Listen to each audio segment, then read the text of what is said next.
ওকে, আসসালামু আলাইকুম। আপনারা কি স্ক্রিন দেখতে পাচ্ছেন? আবির কথা বলেন। আসসালামু আলাইকুম গুরুদেব। ওয়ালাইকুম আসসালাম। স্ক্রিন দেখা ভালো যায়? আছেন? হ্যাঁ, দেখা যাচ্ছে। ওকে। কি অবস্থা আবির, তো বলেন। আলহামদুলিল্লাহ ভালো আছি। তো আমার একটা কোশ্চেন ছিল গুরুদেব। বলেন। সেটা হচ্ছে যে আমরা বর্তমানে ডোনাল্ড ট্রাম্পের একটা দ্বিমুখী অবস্থান দেখতে পাচ্ছি। হুম হুম সেটা হচ্ছে যে সে একদিকে রাশিয়ার সাথে খুব ভালো একটা বন্ডিং করতেছে, হুম যুদ্ধ বন্ধের একটা ইঙ্গিত দিচ্ছে। হুম। অন্যদিকে সে তেহরানে আক্রমণ চালানোরও কথাবার্তা বলতেছে। রাইট। তো এখানে বিষয়টা হচ্ছে যে এখন যে পরিস্থিতি হুম সেটার মধ্যে আম, একটা, যেহেতু রাশিয়া ইউক্রেন যুদ্ধ চলতেছে, এখানে কি ইউক্রেনের সাথে যুদ্ধে কি মানে কিয়েভকে একটু ব্যাকফুটে নিয়ে আম, আপনার, আচ্ছা আমি একটু গুছাই বলি, হুম হুম হুম। একটু সময় দাও। ওকে।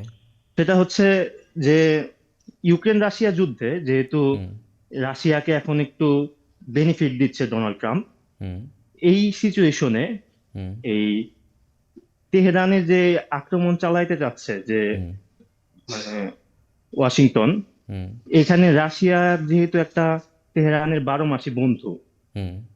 তো এজন্য ডোনাল্ড ট্রাম্প কি রাশিয়ার কাছে কোনো একটা হেল্প চাইতে পারে কিনা, যে আমরা যদি আক্রমণ চালাই তে তোমরা একটু বিরত থাকবা, তোমরা আগাবা না। ওকে। আপনার আপনি যেটা জানতে চাচ্ছেন এটার সমস্ত উত্তর হচ্ছে আন্তর্জাতিক রাজনীতির এই যে বারবার এই কথাটা আমরা বলি, সেটা হচ্ছে লর্ড পালমার স্টোনের একটা ডায়লগ যে we don't have eternal Alice, we don't have perpetual enemies, our national interest is eternal and perpetual and those interest it is our duty to follow. আন্তর্জাতিক রাজনীতিতে জাতীয় স্বার্থ ছাড়া কোনো কিছু নাই। ধরেন অনেকেই যত মানবতার কাজ করতেছি, হিউম্যানিটেরিয়ান অনেক কাজকর্ম করতেছি, এই জাতীয় যত বক্তব্য বলুক না, এগুলো সবই হচ্ছে আইওয়াশ করা কথাবার্তা। প্রত্যেকটা রাষ্ট্র যে কাজই করে সে তার জাতীয় স্বার্থের জন্য করে। ইউক্রেনে যুদ্ধ শুরু হওয়ার পর প্রায় 180 বিলিয়ন ডলারেরও বেশি টাকা ব্যয় করছে আমেরিকা। যদিও এটা ক্যাশ টাকাই করে নাই, আমেরিকা এই টাকাটা ব্যয় করছে হচ্ছে বিভিন্ন তাদের যে পুরাতন অস্ত্র আছে সেইগুলো দিছে, ওইগুলোর একটা ভ্যালু আছে। তাদের ট্রেনিং দিছে, সেই ট্রেনিংয়ের একটা ভ্যালু আছে। ইভেন আমেরিকার কোনো কূটনীতিক যদি প্লেনে করে যায়, সেটা একটা চার্টার্ড ফ্লাইট হোক, সেই ফ্লাইটের যে খরচ টরচ আছে, এই সব কিছু ওর মধ্যে অ্যাড করা। সো এই সমস্ত কিছুর উপর বেস করে তারা খরচ করছে প্রায় 180 বিলিয়ন US ডলার। তারা সবচেয়ে বড় স্টেক হোল্ডার। সেকেন্ড যে খরচ করছে সে হচ্ছে জার্মানি, এখন তাদের তুলনায় 4 ভাগের 1 ভাগ। এখন আমেরিকা এই কাজটা কখনোই তার পশ্চিমা বন্ধুদের সাথে শুধুমাত্র বন্ধুত্ব ধরে রাখার জন্য করছে, ব্যাপারটা এরকম না।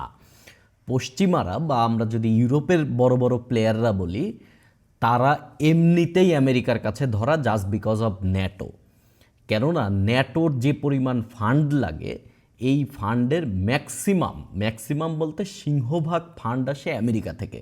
এবং তাদের একটা ব্যাপার আছে যে ইউরোপের সমস্ত লোকজন, মানে সমস্ত রাষ্ট্র তার জিডিপির 2% এই প্রতিরক্ষা খাতে ব্যয় করবে। কয়েকটা বড় ইকোনমি ছাড়া ম্যাক্সিমাম দেশই এই কাজটা করতে পারে না। আর তারা যদি এটা করতে যায়, যাদের যত বড় ইকোনমি তাদের ইকোনমিক ক্রাইসিসও তত বড়। সো এখানে আমেরিকা জানে যে যতই এন্টি নেটো একটা বাহিনী বা ইউরোপের ওন সিকিউরিটি ফোর্সের কথাবার্তা ইউরোপ বলুক না কেন, এটা আসলে প্র্যাকটিক্যালি ফিজিবল না আগামী 10 বছরে। এখন এই যুদ্ধে ইভেনচুয়ালি, যদি এই যুদ্ধের কথা আমরা চিন্তা করি, তাহলে এটা 3 বছর পার করেছে, এই যুদ্ধ দ্রুত শেষ হওয়ার কোনো সম্ভাবনাই নেই। এবং আমেরিকা এটা জানে যে তারা যদি এরকম এইড দিতেই থাকে, তাহলে এর এগেনস্টে তারা একটা প্রফিট নিবে, সেটা আজ হোক কাল হোক। যুদ্ধ হচ্ছে কূটনীতির একবারে শেষ স্তর। তাহলে এইখানে সাহায্য যে করবে সেও এখান থেকে একটা স্বার্থ নিবে। কিন্তু রাশিয়া যদি ধীরে ধীরে ধীরে ধীরে ধীরে ধীরে ম্যাক্সিমাম অঞ্চল দখল করে নেয়, তাহলে পরবর্তীতে আমেরিকা যখন তার স্বার্থ ভাগবাটোয়ারা ইউক্রেনের সাথে হিসাব নিকাশে বসবে, সেটা তো বেশি কিছু থাকবে না। অলরেডি 1/5 জায়গা রাশিয়া দখল করে নিছে, 20% জায়গা। তো এটা যদি আরও 5 বছর চলে, রাশিয়া আরও 5 বছর যুদ্ধ করবে। সো আমেরিকার কাছে সবচেয়ে ভালো ডিল হচ্ছে জিনিসটা এখনই শেষ করে ফেলা, এবং এখনই শেষ করে আমি ইউক্রেনের সাথে ডিলে যাওয়া, যে $180 বিলিয়ন যে আমি তোমার পেছনে ব্যয় করছি, সে $180 বিলিয়ন এখন কি হবে। তো এর জন্য তুমি আমাকে এই অলরেডি রেয়ার আর্থ মেটাল, ওদের যে খনিজ সম্পদে উত্তোলনের যে সমস্ত বিষয় আছে, এখানে 50% শেয়ার চাচ্ছে আমেরিকা, যে আমেরিকার কোম্পানিকে 50% দিতে হবে। ব্যাকগ্রাউন্ডে ব্ল্যাক রক মানে একটা বড় জায়েন্ট ইনভেস্টর এখানে কাজ করতেছে। সো রাশিয়ার ইউক্রেনের ইকোনমি বেঁচে থাকতে থাকতেই ইউক্রেনের সাথে একটা ভালো সম্পর্ক ডিল করে নিতে চাচ্ছে আমেরিকা, এবং এই ডিলটা করতে গেলেই রাশিয়ার সাথে একটা সুসম্পর্ক হয়ে যাবে। এখন ইরানের সাথে রাশিয়ার যে দোস্ত ভাব, এই দোস্ত ভাব হচ্ছে শত্রুর শত্রু মানে বন্ধু, এই তত্ত্বের উপর ভিত্তি করে। যদি বলেন ধর্মীয় বা মতাদর্শগত, এরকম কোনো কিছুই কিন্তু ব্যাপারটা না। এখন রাশিয়া ইরান খুব অল্প টাকায় হচ্ছে আপনার ড্রোন তৈরি করতে পারে। সেই অল্প টাকার ড্রোন যদি রাশিয়াতে অল্প টাকায় বিক্রি করে, তাহলে রাশিয়ায় বড় ড্রোন তৈরি করতে অনেক টাকা পয়সা লাগবে, এটা একটা ঝামেলা। সো রাশিয়া এটা করতেছে, তার কাছ থেকে ড্রোন কিনবে ইরানের কাছ থেকে, কেননা ইরানের ড্রোন আর কেউ কিনবে না, কেননা এতে পশ্চিমা নিষেধাজ্ঞার মধ্যে পড়বে। তো রাশিয়া তাদের একটা ড্রোনের বাজার বিক্রি করতেছে, রাশিয়া কিনতেছে।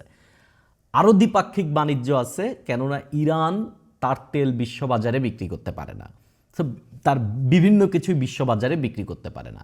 সো কিছু কিছু ম্যাটেরিয়াল যদি রাশিয়া কিনে, সো ভালো, আবার রাশিয়ার কিছু জিনিস যদি ইরানের কাছে বিক্রি করা যায়, ভালো। সো তাদের প্রয়োজন থেকে এই সম্পর্ক। এখন মধ্যপ্রাচ্যে একটা বিষয় আপনাদেরকে বলি, আজকের আলোচনার মধ্যে এটা থাকবে। গত মাসে প্রায় 3 বার তেহরানের ফ্লাইট গিয়ে আপনার লেবাননে নামতে পারে নাই, এবং লেবাননের সরকার তেহরানের ফ্লাইট নামতে দেয় নাই। এখন আপনি বলেন, লেবাননে এতদিন ধরে আমরা জানতাম, বা আজ থেকে 6 মাস আগেও আমরা জানতাম, সরকারের চাইতেও পাওয়ারফুল লেবাননের যে অ্যাক্টর, সে অ্যাক্টর হচ্ছে হিজবুল্লাহ। এখন হিজবুল্লাহকে ডিরেক্ট ফান্ড করে হচ্ছে ইরান। সো হিজবুল্লাহ এখনো বেঁচে আছে, হিজবুল্লাহ মারা গেছে, হিজবুল্লাহ ধ্বংস হয়ে গেছে ব্যাপারটা তা না কিন্তু।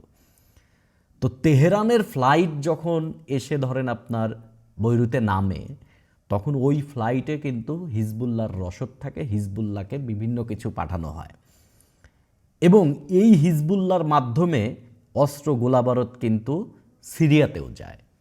এইটার মাধ্য দিয়ে কিন্তু, এই লেবাননের মাধ্য দিয়ে কিন্তু এইটা হামাসের কাছেও যায়। সো ইরানের একটা বড় জায়গা কিন্তু লেবানন। এখন ইরানের ফ্লাইট লেবাননে নামতে দিচ্ছে না, এবং কেন নামতে দিচ্ছে না, কেননা নামতে দিলেই এইখানে হচ্ছে আপনার তেল আবিব হামলা করবে, এবং তেল আবিবে এটা বক্তব্য দিয়ে দিচ্ছে, ইসরায়েল ডাইরেক্ট বক্তব্য দিয়ে দিচ্ছে, যদি এইটা নামা হয় তাহলে তারা ডাইরেক্ট হামলা চালাবে। এখন এইটা কি আসলে তেল আবিব বলতেছে, না আমেরিকা তেল আবিবকে দিয়ে বলাচ্ছে? আসলে হচ্ছে আমেরিকা তেল আবিবকে দিয়ে বলাচ্ছে, কেননা এন্টি ইসরায়েল যে বড় বড় ফোর্সগুলো আছে টোটাল পশ্চিম এশিয়ায়, এন্টি ইসরায়েল বড় বড় ফোর্স যেটা ছিল হচ্ছে সিরিয়া, তার সরকার পতন হয়ে গেছে, ছিল হামাস, সেটা নিশ্চিহ্ন হওয়ার পথে, ছিল হিজবুল্লাহ, সেটাও নিশ্চিহ্ন হওয়ার পথে, সবচেয়ে বড় হচ্ছে কে ইরান, এবং ওইদিকে আপনার এই হুতিরা আছে ইয়েমেনে। সো হুতি এখন বড় ইস্যু না। সো ইরানকে এখন দাবাতে হবে। সো ইরানকে দাবাতে হলে ইরানের কাছে এই মেসেজটা দেওয়া দরকার যে লেবাননের কাছে বলো, সিরিয়ার কাছে বলো, আর ফিলিস্তিনের কাছে বলো, এদের কাছ থেকে তোমার আলটিমেট কোনো হেল্প আসবে না। এইগুলা হচ্ছে তার মানসিকভাবে আঘাত করা। সো এই কাজটা তারা করতেছে। তো আপনি যেটা বললেন যে ভবিষ্যতে প্ল্যান আছে এখন আপনার ইরানে হামলা চলতে পারে। এখন ইরানে যদি হামলা চলে তাহলে অবশ্যই এখানে রাশিয়া এসে ইয়ে করতে পারে। তো রাশিয়ার এখন সবচেয়ে বড় সমস্যা হচ্ছে ইউক্রেন সমস্যা। সে ইউক্রেন সমস্যার সমাধানে যদি মিডিয়েটর হয় আমেরিকা, তাহলে আমেরিকার সাথে অবশ্যই গোপন ডিল হবে, অবশ্যই রাশিয়ার গোপন ডিল হবে। এবং আমার মনে হয় অলরেডি এই ডিল হয়ে গেছে যে আমি তোমার ইউক্রেন ইস্যু সলভ করে দিব। এবং ট্রাম্পের দেখেন হোয়াইট হাউসে ট্রাম্প এবং জেলেনস্কির মধ্যে যে বাকবিতনটা, এটা কিন্তু মানে এটা যে শুধুমাত্র দুজন মানুষের মধ্যে কথা কাটাকাটি বা এই পর্যায়ে হচ্ছে ঝগড়া হচ্ছে ব্যাপারটা তা না, এটা আন্তর্জাতিক রাজনীতিতে একটা বড় একটা বার্তা দিচ্ছে যে ট্রাম্প কতটা ডেসপারেট, যে আমি যা বলবো তাই এইখানে। এবং ট্রাম্পের এই ডেসপারেট হওয়ার পেছনে যে রাশিয়ার কূটনৈতিক তৎপরতা বড় কাজ করতেছে না, এটা কিন্তু বলা যাচ্ছে না, এটা আমরা বলতেই পারি না। তার মানে আমরা একটা ধারণা করে নিতে পারি যে রাশিয়ার সাথে আমেরিকার একটা বড় কূটনৈতিক ডিল হয়ে গেছে অলরেডি। এবং সামনে আপনার ট্রাম্প পুতিনের একটা বৈঠকও আমরা হয়তো দ্রুতই দেখতে পাবো। সো আমার কাছে মনে হচ্ছে যে এন্টি আমেরিকার যে সেন্টিমেন্টগুলা পশ্চিম এশিয়াতে আছে, এটা ধীরে ধীরে মিটিগেট হয়ে যাবে এবং রাশিয়া এইখান থেকে মানে বড় পাওয়া নিবে না আমার কাছে মনে হয়। কেননা রাশিয়ার উপর থেকে স্যাংশন তুলে নিবে, প্রায় 2000+ স্যাংশন আছে রাশিয়ার উপর, স্যাংশন তুলে নিবে, রাশিয়ার অর্থনীতি আবার চাঙ্গা হবে। সো প্রত্যেকটা মানুষ স্বার্থ দেখবে। আপনার কখনোই যদি এটা মনে করেন যে রাশিয়া মুসলিম সেন্টিমেন্টের জন্য হেল্প করে, রাশিয়া শিয়া সুন্নি সেন্টিমেন্টের জন্য হেল্প করে, এটা না, সবাই তার যার জাতীয় স্বার্থ করে। এবং ভূরাজনৈতিক প্লেগ্রাউন্ডটা এখন মোটামুটি বোঝা যাচ্ছে যে আসলে কোন দিকে আগাবে। ইভেনচুয়ালি জেলেনস্কি বা ইউক্রেনওয়ালারা সবচেয়ে বেশি সাফারার হবে। এখন ইউরোপের কান্ট্রিগুলো এখন একটু কথাবার্তা বলতেছে এবং ইমানুয়েল ম্যাক্রন লোকজন ডাকাডাকি করতেছে। জার্মানিতে নতুন সরকার ক্ষমতায় আসছে এবং এখানে far right alternative for Deutschland বা অল্টারনেটিভ ফর জার্মানি AfD 20% ভোট পাইছে, সেকেন্ড স্থান অধিকার করছে। এরা ফার রাইট এবং এরা প্রো মস্কো, এরা রাশিয়ার সাপোর্ট করে। এবং এদের নির্বাচনী প্রচারণাতে এলন মাস্ক অনলাইনে এসে বক্তব্য দিছে এবং এরা সমস্ত প্রচারণা চালাইছে টিকটকে। এবার আমরা যে টিকটক নিয়ে হাসাহাসি করি, জার্মানির মতন দেশের নির্বাচনে সবচেয়ে বড় প্রভাবক ছিল এবার টিকটক, খুবই বড় প্রভাবক। এবং আমরা ভূরাজনীতির একটা বিশাল ব্যাপারটা আমরা দেখব যে ইউরোপকে এতদিন বন্ধু হিসেবে নেতৃত্ব দিচ্ছিল হচ্ছে আমেরিকা, এখন নেতা হিসেবে নেতৃত্ব দিবে আমেরিকা এবং রাশিয়া তার স্বার্থ নিবে। এবং মিডল ইস্টের যে ক্রাইসিসগুলো আছে এগুলো সব পশ্চিমা সাপোর্টের দিকে চলে যাবে আমার কাছে মনে হয়। তাহলে কি আমেরিকা কি ইরানে মানে রাশিয়া কি ইরানকে ছেড়ে দিবে, ছেড়ে দিবে না, মানে হাতটাকে ছেড়ে ছেড়ে দিবে কি? দিবে না, এইভাবে কখনো ছেড়ে দেয় না, বাট যা করা দরকার তা করবে না। মানে তাহলে কিন্তু বিষয়টা হচ্ছে ডোনাল্ড ট্রাম্প হচ্ছে 4 বছর মেয়াদের জন্য থাকবে, কিন্তু রাশিয়ার মতো একটা মানে ইরানের মতো যদি একটা ভালো বন্ধু যদি রাশিয়া হারায়, তাহলে তো এটাই না না, মানে এটা এটা রাশিয়ার কি জন্য বলেন, একটা বড় এটা লস। এটা এটা এটা রাশিয়ার জন্য বড় লস না, রাশিয়া অবশ্যই অন্য জায়গা খুঁজবে। এবং রাশিয়ার সাথে আমেরিকা কি একসাথে দীর্ঘদিন এর আগে অতীতে কাজ করার এক্সপিরিয়েন্স আছে তো। এবং এরকম হয়ে যেতে পারে না যে আপনার এখন আপনি দেখেন যে একটা সময় কেউ ভাবছিল, ধরেন 1933-এর পরে কেউ কোনো দিন ভাবছিল যে জার্মানি এবং আমেরিকা একজন একজনের মানে সবচেয়ে ক্লোজ অ্যালায়েন্স হয়ে যাবে, এরকম কেউ ভাবছে কোনো দিন? এটা তো পসিবলই না এটা এই সময়। পসিবলই ছিল না। বাট বর্তমান সময়ে কিন্তু এটা আমরা দেখতেছি এবং এটা আমরা 1949 সাল থেকেই দেখতেছি যে জার্মানি এবং আমেরিকা দুইজনই কিন্তু খুবই মানে একজন একজনের সাথে রিলেটেড। এখন এটা কিছুদিন পরে যে আমেরিকার সাথে রাশিয়ার এরকম একটা রিলেশন বিল্ড আপ হবে না, সেটা আমরা মানে এটা আমরা বলতে পারি না আর কি, এটা হতেই পারে। সো ভূরাজনীতি অন্যদিকে চলে যাবে আর কি।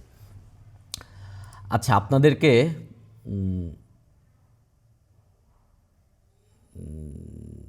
কয়েকজন লিখছেন যে এক দুইজন লিখছেন যে ভাইবা এক্সপিরিয়েন্স শেয়ার করতে। ওকে, ভাইবা নিয়ে আপনাদেরকে একটা ব্যাপার বলি। এখন আমার কাছে মনে হয়েছে যে 44তম বিসিএস এর ভাইবা ছিল আমার 24 ফেব্রুয়ারি, এবং আমি বোর্ডে পড়েছিলাম। বোর্ড মেম্বার হচ্ছে পুলিশের সাবেক বোধহয় ডিআইজি ছিলেন। আমি বিজ্ঞ সদস্যের পুরা নাম বলতে পারতেছি না, আমি ভুলে গেছি আসলে, আমি খুবই সরি। তবে তার নামের শেষে ভুইয়া আছে। সো পুলিশের ছিল, দাঁড়ান আমি মেম্বারগুলোর নাম থেকে দেখে নিই। আচ্ছা, জহিরুল ইসলাম ভুইয়া স্যার। সো আমি তার বোর্ডে ভাইবা দিয়েছিলাম, এবং তার বোর্ডটা এরকম ছিল যে যাদের পররাষ্ট্র ফার্স্ট চয়েস তাদের সাথে তিনি ফুল ইংরেজিতে কথা বলতেছিলেন, আর যাদের অ্যাডমিন বা অন্য কিছু আছে তাদের কাছে ম্যাক্সিমাম বাংলা, কিছু অংশ ইংরেজিতে বলতেছিলেন। জুলাই অভ্যুত্থান নিয়ে বেশ কিছু কোশ্চেন সবাইকে করতেছিল। আমাদের বোর্ডে 15 জন ছিল, আমি 9 নম্বর সিরিয়াল ছিলাম। সো আমি আক্স করি নাই, বাট দু একজন বের হয়ে তাদের কথাবার্তা শেয়ার করতেছিল যে ভেতরে কী হয়েছে আসলে। তো পুরা বোর্ডেই ম্যাক্সিমাম বলতে 15 জনের মধ্যে আমার কাছে মনে হয়েছে ধরেন 10 জনের সাথে জুলাই অভ্যুত্থান নিয়ে কথাবার্তা বলেছে, এবং এইখানে সংস্কারগুলো নিয়ে কথাবার্তা হয়েছে যে কী টাইপের সংস্কার পরিকল্পনা করেছে, আপনি কি টাইপের সংস্কার চান। কিছু টার্মিনোলজি আছে, এইগুলা জিজ্ঞাসা করছে যে অমুক ঘটনা, ধরেন বাংলা ব্লকেট কত তারিখে হয়েছিল, তারপরে জুলাই অভ্যুত্থানে 5ই আগস্ট আপনি কি করছিলেন সারাদিন, এই টাইপের বিষয় আসায়। সাংবিধানিক বৈধতা কেমন বর্তমান ইন্ট্রিম গভর্নমেন্টের দু একটা উদ্যোগের কথাবার্তা বলেন, এই টাইপের কোশ্চেন টোশ্চেন ছিল আর কি। মানে এত কঠিন কোনো কিছু না। বোর্ড খুবই ফ্রেন্ডলি ছিল। 43 বিসিএসেও আমার বোর্ড খুবই ফ্রেন্ডলি ছিল। বোর্ড সাধারণত এখন খুবই ফ্রেন্ডলি থাকে। ধরেন আপনি যাবেন, যাওয়ার পরে বসার পরে সেই ধরেন আমার নাম বলতেছে, আমার ইউনিভার্সিটি বলতেছে, আমার সাবজেক্ট বলতেছে, কিছু নিজেই বলতেছে সে, মানে বোর্ড মেম্বার। তিনি বলতেছে তাহলে মেকানিক্যাল ইঞ্জিনিয়ার সাহেব, এইভাবে তিনি কোশ্চেন শুরু করছে আর কি, ফার্স্ট কোশ্চেন। তো এই যে শুরুতে আপনার নাম তিনি বলতেছেন, এবং আপনার ইউনিভার্সিটির নাম বলতেছেন, আপনার সাবজেক্টের নাম বলতেছেন, দেন কোশ্চেন শুরু করতেছেন যে তাহলে বলেন ইঞ্জিনিয়ার সাহেব। এই যে এইভাবে যে শুরুটা, এটা কিন্তু ওই জায়গাতে আমার কাছে মনে হচ্ছে একটা অন্য টাইপের বুস্ট আপ এনে দেয় একজন ক্যান্ডিডেটের। ম্যাক্সিমাম বোর্ডের এক্সপিরিয়েন্সই এখন এইরকম। আর ভাইবা এক্সপিরিয়েন্স যারা শেয়ার করে বিভিন্ন গ্রুপে, ম্যাক্সিমামই হচ্ছে অনেক এক্সাজারেটেড কথাবার্তা আমার কাছে মনে হয়। তো আমার প্রথম কোশ্চেন ছিল হচ্ছে আমরা পররাষ্ট্রতে বা পররাষ্ট্রনীতিতে আমরা মেকানিক্যাল ইঞ্জিনিয়ারিংকে কিভাবে কাজে লাগাতে পারি। তো আমি ডাইরেক্ট এনার্জি নিয়ে কথাবার্তা বলতেছিলাম যে এনার্জি এটা, এবং এনার্জির মধ্যে আমি হাইড্রোজেন ফুয়েলকে খুবই হাইলাইট করার ট্রাই করতেছিলাম যে এটা একটা ক্লিন ফুয়েল, এবং আমরা ভবিষ্যতে আমাদের এনার্জির মেইন চ্যালেঞ্জ হচ্ছে এখন গ্যাস সংকট, এবং আমাদের যে লোডশেডিং বা যে পরিমাণ চাহিদা আছে এই পরিমাণ বিদ্যুৎ আমরা হয়তো বা দিতে পারতেছি না। এর মেইন কারণ হচ্ছে জ্বালানি শর্টেজ। তো আমরা জ্বালানি নিয়ে কাজ করতে পারি, জ্বালানি আমদানি এবং জ্বালানি বিষয়ে অন্যান্য দেশের সাথে প্রযুক্তি শেয়ার, এইগুলোতে আমি ভূমিকা পালন করতে পারি। তখন রিনিউয়েবল এনার্জি নিয়ে কথা হচ্ছিল, তখন তিনি বললেন যে বাংলাদেশের রিনিউয়েবল এনার্জির প্রসপেক্ট কী। দেন শেয়ার করার পরে সে বলতেছে তাহলে চ্যালেঞ্জ কী হতে পারে। তো চ্যালেঞ্জের ক্ষেত্রে আমি মেইনলি ইনিশিয়াল ইনভেস্টমেন্টকে ফোকাস করেছিলাম। ইনিশিয়াল ইনভেস্টমেন্ট বলতে হচ্ছে আপনারা একটা পাওয়ার প্ল্যান্টে মানে যেগুলো হচ্ছে রিনিউয়েবল, সেটা সোলার হোক, উইন্ড হোক, এর শুরুর সেট আপ কস্টটা অনেক বেশি। সো এই বিষয়টা আমি শেয়ার করেছিলাম, এবং এইখানে কার্বন ট্রেডিংয়ের কথা আমি তুলে ধরছিলাম, এবং আমি এইখানে বলেছিলাম যে NWPGCL তাদের সিরাজগঞ্জে যে 5 মেগাওয়াটের, যদিও 5 মেগাওয়াট, এটা বোধহয় 6 মেগাওয়াটের পাওয়ার প্ল্যান্ট, এটার জন্য বছরে প্রায় $25,000 কার্বন ট্রেডিংয়ের মাধ্যমে, তাও এটা সেকেন্ডারি মার্কেটে। সো এটা একটা আমাদের শুধু এ ব্যাপার না, এটা আমাদের আন্তর্জাতিক ক্লাইমেট ডিপ্লোমেসিতে আমাদের ডিপ্লোম্যাটিক ক্যাপিটালটাই বৃদ্ধি করতেছে। দেন এইটা শেয়ার করার পর তিনি আমার সাথে কথা বলতেছিলেন হচ্ছে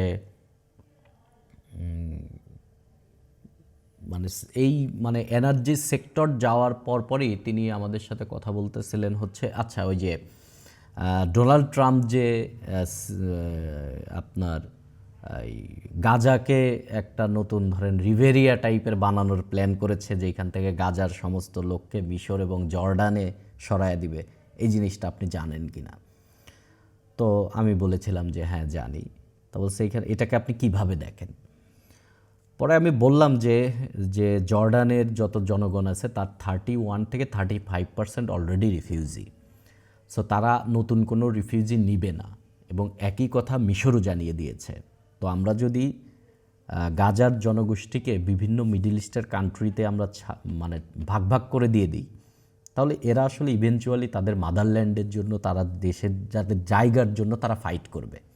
সো এক এক দেশে গিয়ে তারা মিলিশিয়া ফর্ম করবে, এবং সেই মিলিশিয়া তারা ওই গাজার ল্যান্ড ফিরে পাওয়ার জন্য তারা ফাইট করবে। পরে টোটাল মিডল ইস্ট একটা ব্যাটেল গ্রাউন্ডে হবে। সো মিডল ইস্টের সিকিউরিটি কনসার্ন হবে। তো আমার কাছে মনে হয়েছিল তিনি আমার আনসার খুবই পছন্দ করেছেন, বাট তিনি এক্সপ্রেশনে আমার কাছে মনে হয়েছে আর কি। দেন তিনি আমার সাথে কথা বলেছিলেন হচ্ছে, আমার সব কথা এখনও মনে নেই, আমি ইনস্ট্যান্ট বলতেছি, তো তো ধরেন আবার মনে পড়বে, তখন আমি হয়তো বা একদিন ভালো আলাপ আলোচনা করবো এটা নিয়ে।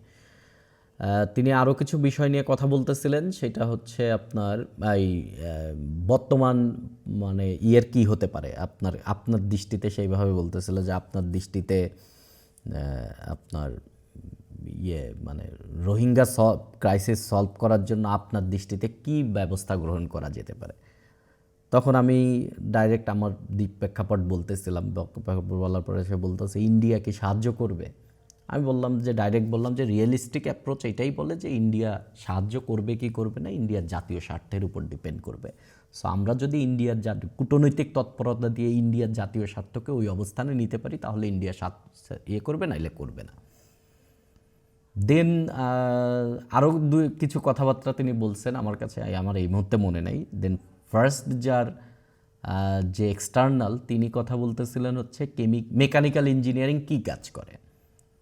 তো আমার কাছে মনে হয়েছে ওনার মেকানিক্যাল ইঞ্জিনিয়ারিং সম্পর্কে খুব একটা বেশি ধারণা নাই। তো আমি প্রথমে মেকানিক্যাল ইঞ্জিনিয়ারিং, আমি এনার্জি, হিট, পাওয়ার প্রোডাকশনকে যখন বেশি জোর দিচ্ছিলাম, তখন তিনি খুশি হচ্ছেন না। তখন আমি বললাম যে some sort of mechanical engineering actually deals with machine and machine design, automobile. তখন তিনি বলছে হ্যাঁ এইটা না আপনি বলবেন, যদিও মেকানিক্যাল ইঞ্জিনিয়ারিং মানেই মেশিন না, maximum mechanical engineering heat and power production এগুলো। তো ওনার কাছে আমি বুঝছি যে ওনার মেকানিক্যাল ইঞ্জিনিয়ারিংয়ে ওনার ব্যাপারটাকে উনি মানে গতানুগতিক আনসার চাচ্ছে। এরপরে কেমিক্যাল আর মেকানিক্যাল ইঞ্জিনিয়ারিংয়ের পার্থক্য তিনি জানতে চাচ্ছিলেন, সেটা বললাম।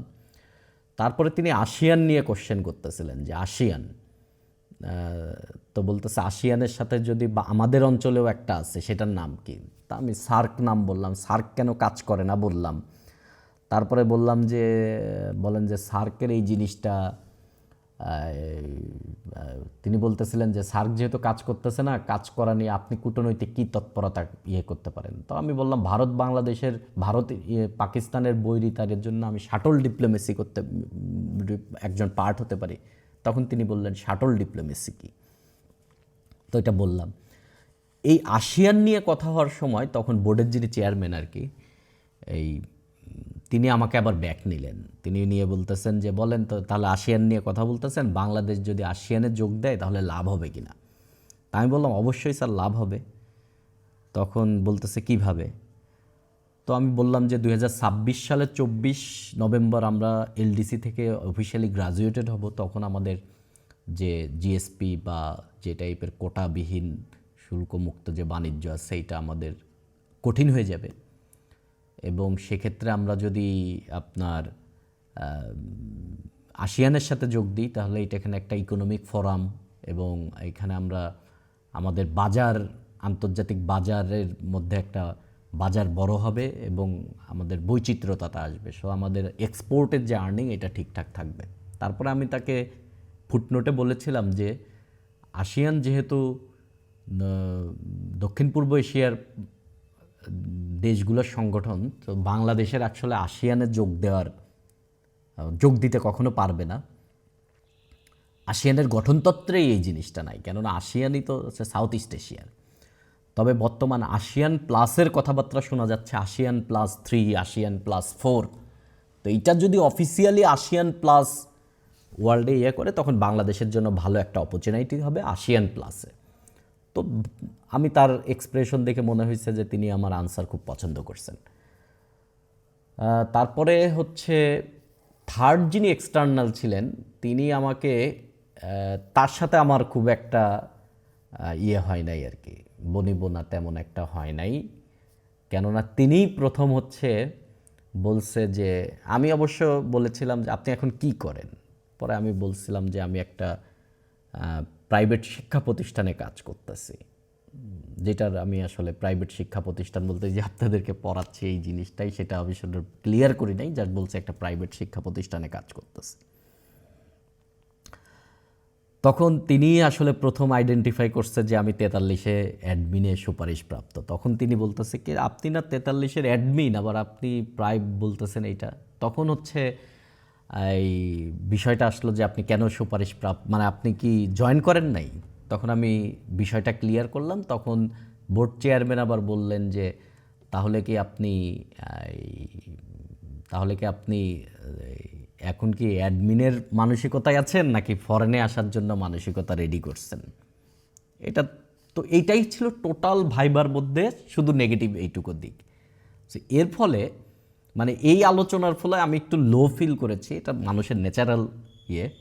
দেন ওই থার্ড এক্সামিনার আমাকে কোশ্চেন করতেছে বাংলাদেশের 5টা যে প্রোডাক্ট এক্সপোর্ট করে সিরিয়ালি বলেন, 5টা সিরিয়ালি বলতে যখনই তিনি বলেছেন সিরিয়ালি বলেন তখনই আমি স্কিপ করে গেছি। আমি বলছি সরি স্যার, আমি 5টার নাম বলতে পারবো বাট সিরিয়ালি স্যার আমি বলতে পারবো না। মানে আমি খুবই দুঃখ প্রকাশ করেছি। তখন বলছে যে আপনি ইম্পোর্টগুলো করতে পারবেন? আমি বলছি না, ইম্পোর্টও পারবো না, সরি বলেছি আর কি। তারপরে তিনি আরও 2-1টা কোশ্চেন করেছিলেন যেটা আমি খুব ভালোই অ্যান্সার দিয়েছিলাম। তারপরে ভাইবাটা শেষ হয়ে যায়। টোটাল 15 মিনিট থেকে 15-16 মিনিট আমি ওইখানে ছিলাম আর কি। তো আমার কাছে মনে হয়েছে যে 2টা বিসিএস ভাইবা নিয়ে বহু গল্প টল্প আমি শুনেছি মানুষের কাছ থেকে। আমার কাছে মনে হয়েছে বিসিএসের সবচেয়ে সহজ পার্ট হচ্ছে বিসিএসের ভাইবা। এবং আপনাদের সাথে লাস্ট যে ক্লাসটা নিয়েছিলাম সেই ক্লাসের 1-2 দিন আগে আর হচ্ছে আপনাদেরকে একটা মানে মজার ঘটনা শেয়ার করি। সেটা হচ্ছে এমন হতে পারত আমার এই 44-এর ভাইবা নাও দেওয়া হতে পারত। ধরেন এইটা যদিও করা উচিত না, বাট আমি আসলে বিভিন্ন ব্যস্ততা থাকার কারণে আমার 2টা ছোট ভাইকে দায়িত্ব দিয়েছিলাম, ওদের কাছে আমার রেজিস্ট্রেশন নাম্বার আছে, দায়িত্ব দিয়েছিলাম যে ওরাও ভাইবা দিবে। তো ওরা যেহেতু নিজেদের রোল নাম্বার চেক করে, তো আমি বলছিলাম যে যখনই লিস্ট আছে এটা চেক করতে যে আমার ভাইবাটা আসছে, যেহেতু ধাপে ধাপে হচ্ছে এখন ভাইবা। 1300 কত জনের জন্য লিস্ট দিয়েছে, আবার দিয়েছে, এইরকম লিস্ট যাচ্ছে। তো সেকেন্ড যে লিস্ট আর কি যে দিয়েছে, এখন যে লিস্টের ভাইবা হচ্ছে সেই লিস্টে হচ্ছে আমার নাম আছে কি না, ওরা বলছে যে আপনার রোল নাই। তো আসলেই আমার রোল নাই, আমি তো আর চেক করি নাই, ওরা চেক করেছে। তো আমার একদিন হঠাৎ আমার ফোনে মেসেজ আসছে পিএসসি থেকে যে 24 তারিখে আমার ভাইবা। এবং আমি 24 তারিখের ওই দিন দেখে আমি দেখলাম যে আপনার 24 তারিখের যে ভাইবার ডেট তার প্রথম রোল নাম্বারটাই আমার। এখন ওরা কেন খুঁজে পায় নাই, কেননা হচ্ছে ওই পিডিএফে সার্চ কাজ করে না, ওরা সার্চ দিয়ে খুঁজেছে।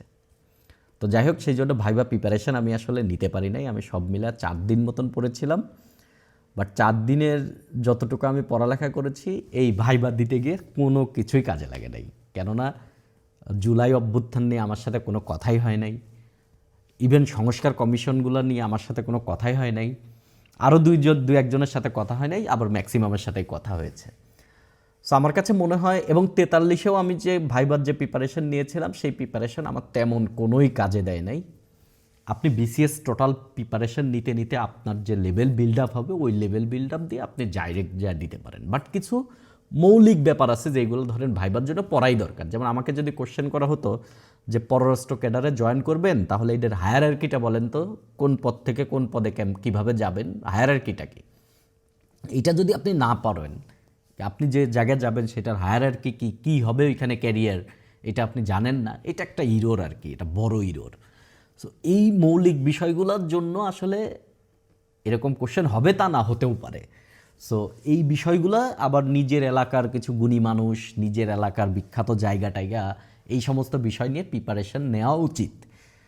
কাজে লাগবে, না লাগার সম্ভাবনাই বেশি। বাট এইগুলা যদি চলে আসে তাহলে না পারেন, তাহলে ভাই ফেল করেও দিতে পারে, করতেও পারে। সো দ্যাটস ওয়াই এই ভাইবার একটা প্রিপারেশন নিতে হয়। বাট ভাইবার প্রিপারেশন আসলে আমার কাছে মনে হচ্ছে ম্যাক্সিমামই এই কথা বলবে যে ভাইবাই সে যত প্রিপারেশন নিয়েছে ভাইবা বোর্ডে গিয়ে এটা কাজে লাগে না। এটা আপনার ইন্টারেস্টিং ব্যাপার, আপনি এতদিন পরে পরে যা জানবেন তাই ওইখানে গিয়ে কথাবার্তার মধ্যে পড়বেন, আপনার ডেপথ অফ নলেজ কেমন ওইখানে ফুটে উঠবে, বিষয়টা হচ্ছে এইরকম। সো একজন লিখেছেন 2-1 দিন পরে তার ভাইবা আছে, ভাই বেস্ট অফ লাক। প্রত্যেকটা বোর্ডেই একই অবস্থা, আপনার সব কোশ্চেন পারতে হবে না, কোনো কোশ্চেনই পারতে হবে না, একটা কোশ্চেনও পারতে হবে না, বাট বেয়াদবি করবেন না, সুন্দরভাবে সরি বলবেন। যদি বলে এটা শিখে নেবেন, আপনি বলবেন যে ওকে, মানে খুবই ভদ্র আচরণ করবেন, কিছুই পারবে। আপনি জাস্ট বলবেন যে স্যার আমার এটা জানা নাই, বা স্যার আমি এই মুহূর্তে মনে করতে পারতেছি না, তো সরি বলে দিবেন, এটা কোনো সমস্যা নাই। সো এটা কোনো ইস্যুই না। সো বিসিএস জার্নির মানুষ অনেক চাপ নিয়ে ফেলে, বাট এটা একবার কিছু না পড়েও ভাইবা দেওয়া যায়, অল্প পড়েও ভাইবা দেওয়া যায়, অনেক পড়েও ভাইবা দেওয়া যায়, বছরের পর বছর পড়েও ভাইবা দেওয়া যায়। বাট ভাইবাই কী হবে এটা আসলে ওই 10-15 মিনিটেই মধ্যেই ডিসিশন নেওয়া হবে। সো এটা কোনো বিষয় না অ্যাকচুয়ালি, এত এত এত ইয়ে করার দরকার নাই। রিটেন প্রিলি ভালো করে পড়বেন, আপনার নলেজ গেদার হবে, এটা নিয়ে আপনি জানবেন আর কি, এটা নিয়েই আপনার আলাপ আলোচনা। ভাইবা এত কঠিন কোনো কিছু না। আর আজকে আমাদের আলোচনার মধ্যে আপনাদেরকে একটা ব্যাপার বলি যে বিসিএসের এই জার্নিতে চাকরি পাবেন কি চাকরি পাবেন না এই জিনিসটা ফ্যাক্ট না। আপনি এখানে জানার জন্য পড়বেন, আপনার নতুন একটা ডাইমেনশন খুলবে, নতুন একটা লেন্স দিয়ে আপনি আসলে বিশ্ব ব্যবস্থাকে দেখবেন। এর জন্যই অ্যাকচুয়ালি আপনার এই বিসিএস পড়তে আসছেন আপনি। এবং আপনি যদি মেইন জানার জন্য পড়তে থাকেন তাহলে যা আপনি অ্যাচিভ করতে চান তা একসময় সব হয়ে যাবে আর কি, সবই হয়ে যাবে, বাট আপনি বুঝতেই পারবেন না যে হয়ে গেছে সব কিছু।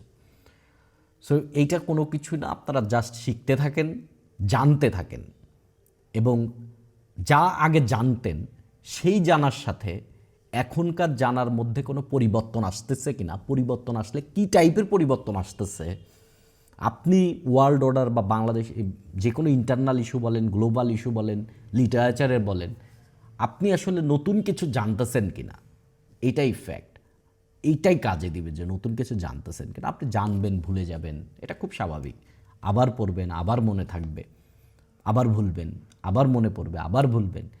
এইটা একটা এটা একটা সাইকেলিক প্রসেস আর কি। সো এইভাবেই আপনি চলবেন। সো এত কঠিন কোনো কিছু না, জাস্ট লেগে থাকেন। কারো 1-2 বছর লাগতে পারে, কারো 4-5 বছর লাগতে পারে। তবে আমি আপনাদেরকে বলি, জীবন ভাই, আমি সবসময় কথা বলি, জীবন হচ্ছে একটা লম্বা টেস্ট ম্যাচ। ধীরে ধীরে খেলতে হয়, ডিফেন্স করতে হয়, কিছু বল যদি আউটসুইং হয় এটা ছেড়ে দিতে হয়। সো লাইফ হচ্ছে একটা লম্বা টেস্ট ম্যাচ। সো এটাকে ওই লম্বা টেস্ট ম্যাচের মতন খেলতে হয়, মানে ধরো তক্তা মারো পেরেক এই টাইপের না, ধীরে ধীরে ধীরে ধীরে হবে। বর্তমান সময়ে আপনার অনেক ক্রাইসিস থাকতে পারে, আপনার ব্যক্তিগত লাইফে ক্রাইসিস থাকতে পারে। আপনারা সবাই বড় হয়ে গেছেন, ইউনিভার্সিটি থেকে পড়তেছেন বা পাশ করে ফেলছেন ম্যাক্সিমামই। সো আপনার লাইফে পার্সোনাল ক্রাইসিস, আপনার ব্রেকআপ হতে পারে, আপনার সেপারেশন হতে পারে, ফ্যামিলির সাথে আপনার ঝামেলা হতে পারে, আপনার ধরেন মতাদর্শে আপনার ফ্যামিলি, মা বাবার সাথে হঠাৎ, অনেকেই করে এটা, যে মা বাবার সাথে আপনার একটা দ্বন্দ্ব হয়েছে। এই সব কিছুই না ইভেনচুয়ালি সমাধান হয়ে যাবে। কোনো কিছুই পার্মানেন্ট না, সব কিছুই সমাধান হয়ে যাবে। যার সাথে আপনার ব্রেকআপ হয়েছে, বিলিভ ইট অর নট, সময় নেন, এমন কেউ আপনার লাইফে আসবে যে যিনি আসলে আপনার এই মনে হবে যে আরও বেস্টের কোনো শেষ নাই। সো এইগুলো হচ্ছে টেম্পোরারি জিনিস সব কিছু, এই সমস্ত ক্রাইসিস। বাট কোনো একটা ক্রাইসিসের মধ্যে একবারে ডুবে যাওয়া ঠিক না ভাই, একবারে ডুবে যাওয়া ঠিক না। নিজেকে হালকা করে ফেলতে হয়, নিজেকে খুবই হালকা করে ফেলতে হয়। এবং এইরকম না যে ঠিক আছে আজকে আপনি একটা কষ্ট পেয়েছেন, সাথে সাথেই আপনি মুচকি হাসি দিয়ে দিবেন, কষ্টটাকে আপনি উপভোগ করবেন। যখন কষ্ট আপনি পাবেনই, ধরেন আপনি 2 দিন খুব কষ্টে থাকবেন, 3 নাম্বার দিন না, 3 নাম্বার দিন আপনাকে উঠে বসে পড়তে হবে। বাট আপনি যদি ওইটা আপনার কন্টিনিউ করে যান, আবার এইখানে অনেকে আমাকে শুনতেছেন, আমি বলতেছি না যে আপনি এটা করেন। ইউনিভার্সিটির স্টুডেন্টরা বিভিন্ন টাইপের উল্টাপাল্টা জিনিস, ধরেন খাবার অভ্যাস থাকে, ইউনিভার্সিটির হলে থাক, বন্ধুবান্ধব হোক, আড্ডায় হোক, এগুলো না আপনার ভেতরের ডোপামিন নিঃসৃত করে এবং আপনার মধ্যে না একটা প্লেজারের টাইপের দেয়। সেটা আপনি যে কোনো টাইপের মাদক আপনি গ্রহণ করেন না কেন, এটা আপনাকে সামান্য টাইমের মধ্যে একটা আপনাকে অন্য টাইপের একটা আনন্দ দেয়। আবার অনেক মানুষকে আমি দেখেছি যারা মাদক নিচ্ছে শুধুমাত্র পড়ালেখা করার জন্য, এবং তারা এটা বৈধতা দিচ্ছে, এটা করলে আমার পড়ালেখা ভালো হয়।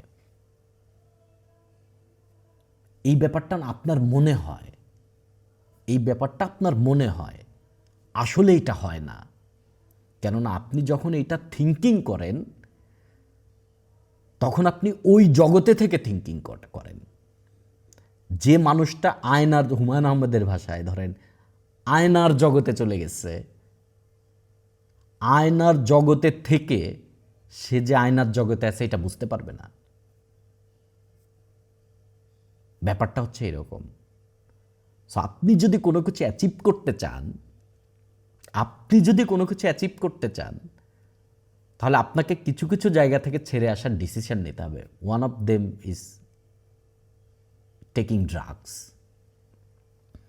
এবং আপনার ধরেন নেশা পানি আপনি ছেড়ে দিবেন, আপনার ইনিশিয়াল একটা স্ট্রেস আসবে, আপনার একটা ফিজিক্যাল স্ট্রেস আসবে, আপনার একটা মেন্টাল স্ট্রেস আসবে, বিলিভ ইট অর নট, এইগুলো সপ্তাহখানিকের।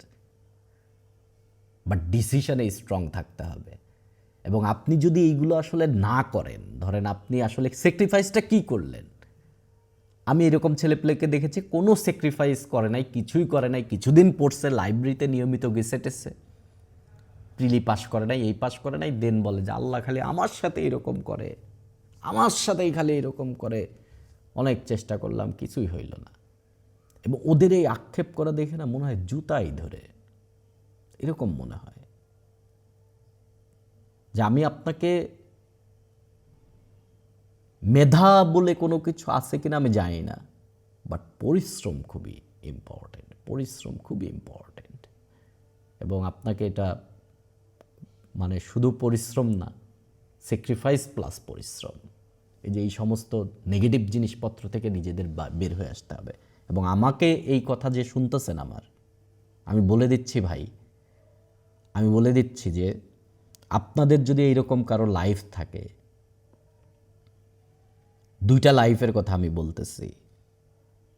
একটা হচ্ছে আপনি কোনো মাদক টাইপের জিনিসের সাথে আপনি ইনভলভড এবং আপনার শুধু পার্সোনাল ক্রাইসিস থাকে, এবং পার্সোনাল ক্রাইসিসটা এরকম হতে পারে যে আপনার সেপারেশন হয়েছে, আবার এমন হতে পারে যে আপনি একটা টক্সিক রিলেশনের মধ্যে আছেন।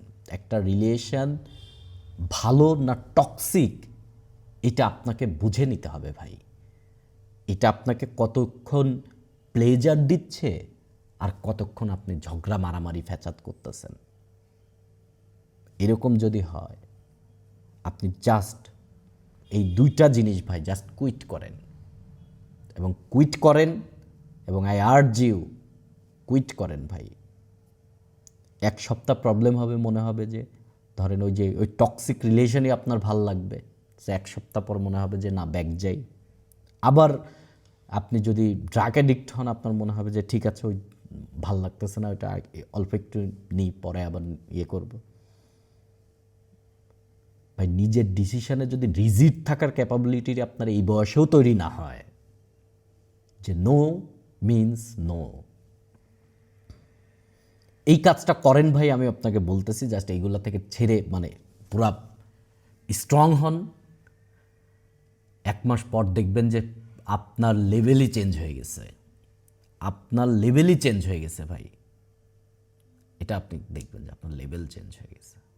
আমি আপনাদের বলছি না যে ভাই, একবারে ওরিয়েন্টেশন ক্লাসে একবার বলেছিলাম আমি যে বুয়েট পাশ করেছি হচ্ছে আমি 8 বছরে, 9 বছর আর কি, অ্যাকচুয়ালি 9 বছর ধরে আমি আমার গ্রাজুয়েশন কমপ্লিট করেছি। ইট টুক 9 লং ইয়ার্স। এবং কোনো পড়ালেখাই ছিল না আসলে, এরপরেও পড়ালেখা কিন্তু করি নাই।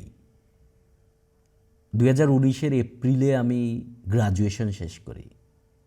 আমার ব্যাচ বের হয়েছিল 2015 সালে। এরপরে ধরেন পড়ালেখা করতে আসলাম হচ্ছে 2021-এর জুলাই আগস্টের দিকে। এই যে এরপরে বিশাল গ্যাপ, কোনো পড়ালেখা নাই। তো আপনার কাছে কি মনে হয় যে ওই বয়সে তখন আসলে পড়ালেখা করতে ইচ্ছা হতো? পড়ালেখা করতে ইচ্ছা হতো না কিন্তু, বাট এই স্ট্রেসটা ছিল 15 থেকে 20 দিন, 15 থেকে 20 দিন। এবং আপনাদেরকে আমি একটা জিনিস বলতে চাই, আপনাদেরকে আমি যে দুইটা জিনিস কুইট করতে বললাম, এর ভেতর দিয়ে আমি গিয়েছি। সো আমি জানি এই রেজাল্টটা কেমন। আমি আপনাদেরকে যে দুইটা ব্যাপার বলেছি, দুইটা ব্যাপারের ভেতর দিয়েই আমি গিয়েছি। এবং আপনাদেরকে আমি যেটা বলেছি যে কুইট করেন, এই কুইট করার রেজাল্টটাও কি আমি পেয়েছি। ভাই পারফরমেন্সের লেভেলই অন্যরকম হয়ে যায়, আপনি নতুন আপনি হয়ে যাবেন, বিলিভ ইট অর নট, নতুন আপনি হয়ে যাবেন। ওকে, আজকের আলোচনায় আমরা প্রিলিমিনারি আলাদেরকে বলি যে প্রিলিমিনারিতে যে কোশ্চেন আসে এবং রিটেনে কি কোশ্চেন আসবে তা আইডেন্টিফাইড হচ্ছে বর্তমান টাইমে ওয়ার্ল্ডে কি ঘটতেছে এর সাথে রিলেটেড জিনিস আপনার কোশ্চেনে দেওয়া হবে। এর মতো রিলেটেড জিনিস, যেমন আমাদের বর্তমান ইন্ট্রিম গভর্নমেন্ট যখন দায়িত্ব নেয় তার কিছুদিন পরেই কিন্তু ডক্টর ইউনূস ডেভেলপিং 8-এর সামিটে তিনি কিন্তু হচ্ছে আপনার ইয়েতে গিয়েছিলেন, মিশরে। সো এই ডেভেলপিং 8-এর সম্মেলনে যেহেতু মিশরে গিয়েছিলেন এবং ডক্টর ইউনূস এইখানে, বাংলাদেশ ছিল এটার মানে চেয়ার ছিল, এটার প্রেসিডেন্ট ছিল, সভাপতি ছিল, সেটা মিশরকে আবার হস্তান্তর করেছে। সো এইটা একটা প্রেজেন্ট টাইমের ইস্যু। সো এই ডেভেলপিং 8 রিলেটেড কোশ্চেন প্রিলিমিনারিতেও আসতে পারে, রিটেনেও আসতে পারে। এখন কি কোশ্চেন আসবে নোবডি নোজ, বাট আপনাকে ব্যাপারটা জানতে হবে। ডেভেলপিং 8 হচ্ছে উন্নয়নশীল 8টা দেশের সংগঠন। উন্নয়নশীল দেশের মধ্যে এখানে আছে বাংলাদেশ, মিশর, Indonesia, Iran, Malaysia, Nigeria, Pakistan, তুরস্ক। এই 8টা দেশের সংগঠন 1997 সালে মূলত এটা প্রতিষ্ঠিত হয় এবং এর মূল উদ্দেশ্য ছিল হচ্ছে অর্থনৈতিক উন্নয়ন। তার মানে এটা হচ্ছে একটা economical forum, economical inter governmental forum, economical, এর মধ্যে কোনো সিকিউরিটির বিষয় আসায় নাই, জাস্ট ইকোনমিক্যাল ফোরাম। এরা কি করবে? এরা বিজ্ঞান, প্রযুক্তি, কৃষি, জ্বালানি এবং বিভিন্ন ক্ষেত্রে এক দেশের সাথে সহযোগিতা করবে। ধরেন বাংলাদেশের কৃষি উন্নয়নের জন্য আমাদেরকে সাহায্য করতে পারে ধরেন মালয়েশিয়া, আমাদের জ্বালানি উন্নয়নের জন্য বাংলাদেশকে সাপোর্ট করতে পারে ধরেন এইখানে কে সাপোর্ট করতে পারে জ্বালানির জন্য, ইন্দোনেশিয়া আমাদেরকে জ্বালানিতে সাপোর্ট করতে পারে, এই টাইপের আর কি। 2024 সালের ডিসেম্বরে কায়রোতে এটার 11তম সম্মেলন অনুষ্ঠিত হয়। এই সম্মেলনে মানে স্বাগতিক বক্তব্য দেয় হচ্ছে ডক্টর মোহাম্মদ ইউনূস। এই বক্তব্যে তিনি গাজা, লেবাননে যে চ্যালেঞ্জ চলতেছে এই চ্যালেঞ্জের হচ্ছে তিনি চ্যালেঞ্জ মোকাবেলার জন্য বিশ্ববাসীকে বলেন যে এই চ্যালেঞ্জ বা এই অস্থিরতা যেন বন্ধ হয়ে যায়, এটা একটা আহ্বান জানান। এবং সাইডলাইন হচ্ছে ডক্টর মোহাম্মদ ইউনূস কায়রোতে গিয়েছেন ডেভেলপিং 8-এর সম্মেলনে, মানে সবাই বসবে, আলাপ আলোচনা হবে, এখানে একটা আনুষ্ঠানিকতা আছে। কিন্তু এর বাইরে তিনি কিন্তু পাকিস্তানের যিনি প্রধানমন্ত্রী শাহবাজ শরীফের সাথে তিনি আলোচনা করেছেন, দ্বিপাক্ষিক বৈঠক হয়েছে, জাস্ট 2 জন আলোচনা করেছেন। এটা কিন্তু সম্মেলনের অংশ না, এইটাকে বলা হয় সাইডলাইন বা সাইডলাইন কূটনীতি, যে আপনি বড় একটা সম্মেলনে গেলেন, ওইখানে আরও 2টা দেশের প্রধানমন্ত্রীর সাথে বা রাষ্ট্রপতির সাথে আলাদা বসে আপনি কিছু ডিল করে নিলেন, এটা হচ্ছে সাইডলাইন। এবং এটা আমাদের মতন দেশের জন্য এই সাইডলাইন কূটনীতি কিন্তু খুবই গুরুত্বপূর্ণ ইস্যু। তো এই সাইডলাইন কূটনীতিতে তিনি পাকিস্তানের সাথে কথা বলেন এবং পাকিস্তানের সাথে বাণিজ্য অর্থনৈতিক সহযোগিতার কথাবার্তা বলেন আর কি। তো এই হচ্ছে মূলত D8 বা ডেভেলপিং 8। রিসেন্ট টাইমের আর একটা গুরুত্বপূর্ণ ইস্যু হচ্ছে আমাদের যে তিস্তা মহাপরিকল্পনা ছিল, সেই তিস্তা মহাপরিকল্পনাতে নতুন করে আবার হয়েছে। নতুন করে বলতে বর্তমান গভর্নমেন্ট আসার পরে বিভিন্ন দিক দিয়ে কিন্তু ইন্ডিয়ার উপর বাংলাদেশের জনগণ বলেন, বাংলাদেশের সরকার বলেন, বা বিভিন্ন ধরনের চাপ সৃষ্টিকারী মহল বলেন, ইন্ডিয়ার সাথে সম্পর্ক একটা চ্যালেঞ্জের মধ্য দিয়ে যাচ্ছে। সো এই টাইমে আমরা পাকিস্তানের সাথে বাণিজ্য করতে চাচ্ছি, এই টাইমে যেহেতু চীনকে দিয়ে আমরা তিস্তায় কাজ করাবো। তিস্তা হচ্ছে ব্যাপারটা এরকম, ধরেন এই হচ্ছে আমাদের তিস্তা ব্যারেজ। তিস্তা নদীটা ভারতের ভেতর থেকে এসে এইখান দিয়ে এসে মূলত সে এসে ব্রহ্মপুত্রের সাথে মিশছে। সো এই তিস্তা ব্যারেজ থেকে এই ব্রহ্মপুত্র পর্যন্ত এই অংশটুকু মোটামুটি হচ্ছে 110 কিলোমিটার বা 108 কিলোমিটার আর কি। এইটুকুতে ব্যাপক উন্নয়ন করা হচ্ছে। এটা খনন করা হবে, চর পড়ে গেছে, খনন করা হবে। সো খনন করে এখানের নদীর ডেপথ মিনিমাম 8 মিটার মেনটেইন করা হবে এবং নদীর দুই পাশ দিয়ে দুই লেনের রোড হবে। বিভিন্ন জায়গায় সেচ প্রকল্পের জন্য সেটআপ বসানো হবে এবং নদী ভাঙন রোধে বিভিন্ন জায়গায় রিভার ট্রেইন করা হবে, অর্থাৎ বাঁধ নির্মাণ করা হবে। এই মহাপ্রজেক্টটা সাথে মূলত কাজ করাবে হচ্ছে বাংলাদেশ পানি উন্নয়ন বোর্ড এবং মেইন ঠিকাদারি প্রতিষ্ঠান হচ্ছে পাওয়ার চায়না। তো পাওয়ার চায়নার সাথে আবার একটা হয়েছে বা সমঝোতা স্মারক হয়েছে। এর আগেও হয়েছিল, কিন্তু ভারতের চাপে এটা হতে দেয় নাই। কেননা এই অঞ্চল দিয়ে যদি চাইনিজ টেকনিশিয়ানরা এসে কাজ করে এই অঞ্চল দিয়ে, তাহলে এটা কিন্তু ভারতের বর্ডার থেকে খুবই কাছে এবং এইখানে আবার উপরেই শিলিগুড়ি করিডোর। সো চায়না যেহেতু ভারতের সাথে একটা বৈরিতা আছে, তো ভারত কখনোই চাবে না যে চাইনিজ লোকজন এসে এইখানে কাজ করুক। সো ভারতের এই চাপে মূলত তিস্তা মহাপরিকল্পনা আলোর মুখ দেখে নাই। কিন্তু বর্তমান সময় তো আমরা তাদের কথা বা তাদের চাপ আমরা মাথায় দিচ্ছি না। সো দ্যাটস ওয়াই এই তিস্তা মহাপরিকল্পনা নতুন একটা গতিপথ পেয়েছে। 900 মিলিয়ন ডলার বা মোটামুটি $1 বিলিয়ন ব্যয় হবে এই প্রজেক্টে। এবং এই প্রজেক্টের ফান্ড কিভাবে আসবে, সেটা কতটুকু চায়না দিবে, কতটুকু বাংলাদেশ দিবে, এটা নিয়ে এখনও ফাইনাল কোনো কিছু হয় নাই। বাট তিস্তা উপরে যে গজলডোবাতে এইখানে যে ভারত যে বাঁধ দিয়ে রাখছে, এটা কিন্তু শুধুমাত্র একটা বাঁধ না। তিস্তা থেকে উজানে যদি আমরা যাই তাহলে এরকম আরও সব মিলা মোটামুটি 6টা মতন বাঁধ আছে। এই বাঁধগুলোর মধ্য থেকে 3টা বাঁধ দিয়ে আসলে ইন্ডিয়া বিদ্যুৎ উৎপাদন করে, জলবিদ্যুৎ, এবং এইটা থেকে প্রায় 2000 থেকে 2100 মেগাওয়াটের বিদ্যুৎ তৈরি হয়। তার মানে এই তিস্তা নদীর উজানে শুধু গজলডোবা না, আরও অনেকগুলা বাঁধ আছে, যে বাঁধগুলো ম্যাক্সিমামই বিদ্যুৎ উৎপাদনের জন্য ব্যবহার করা হয়, ভারতের বিদ্যুৎ উৎপাদনের জন্য। এবং আরও নতুন করে একবারে উত্তরে আরও নতুন করে বাঁধ নির্মাণ করে সেইখানে কিন্তু আপনার আরও বিদ্যুৎ করার জন্য ভারত উদ্যোগ গ্রহণ করছে। তো সেইগুলো সমস্যা না, কিন্তু মেইন যে বাঁধটা, গজলডোবার যে বাঁধ, এইটা আমাদের জন্য একটা বড় চ্যালেঞ্জ। কেননা তারা বর্ষার সময় ছেড়ে দেয়, শুকনার সময় বন্ধ করে রাখে। ফলে শুকনার সময় যখন বন্ধ করে রাখে তখন চর পড়ে যায়, আবার যখন বর্ষায় ছাড়ে তখন হচ্ছে প্রচুর পলি নিয়ে আসে, চর আরও উঁচু হয় এবং আশপাশ প্লাবিত হয়ে যায়। সো এটা আমাদের জন্য একটা বিশাল বড় চ্যালেঞ্জ হচ্ছে এই তিস্তা। সো প্রজেক্টের নাম হচ্ছে Teesta river comprehensive management and restoration project. এই হচ্ছে প্রজেক্টের নাম। ঠিকাদারি প্রতিষ্ঠান হচ্ছে পাওয়ার চায়না। তিস্তা মহাপরিকল্পনা নিয়ে রিটেন বলেন এবং প্রিলিমিনারিতে বলেন কোশ্চেন আসার চান্স খুবই বেশি।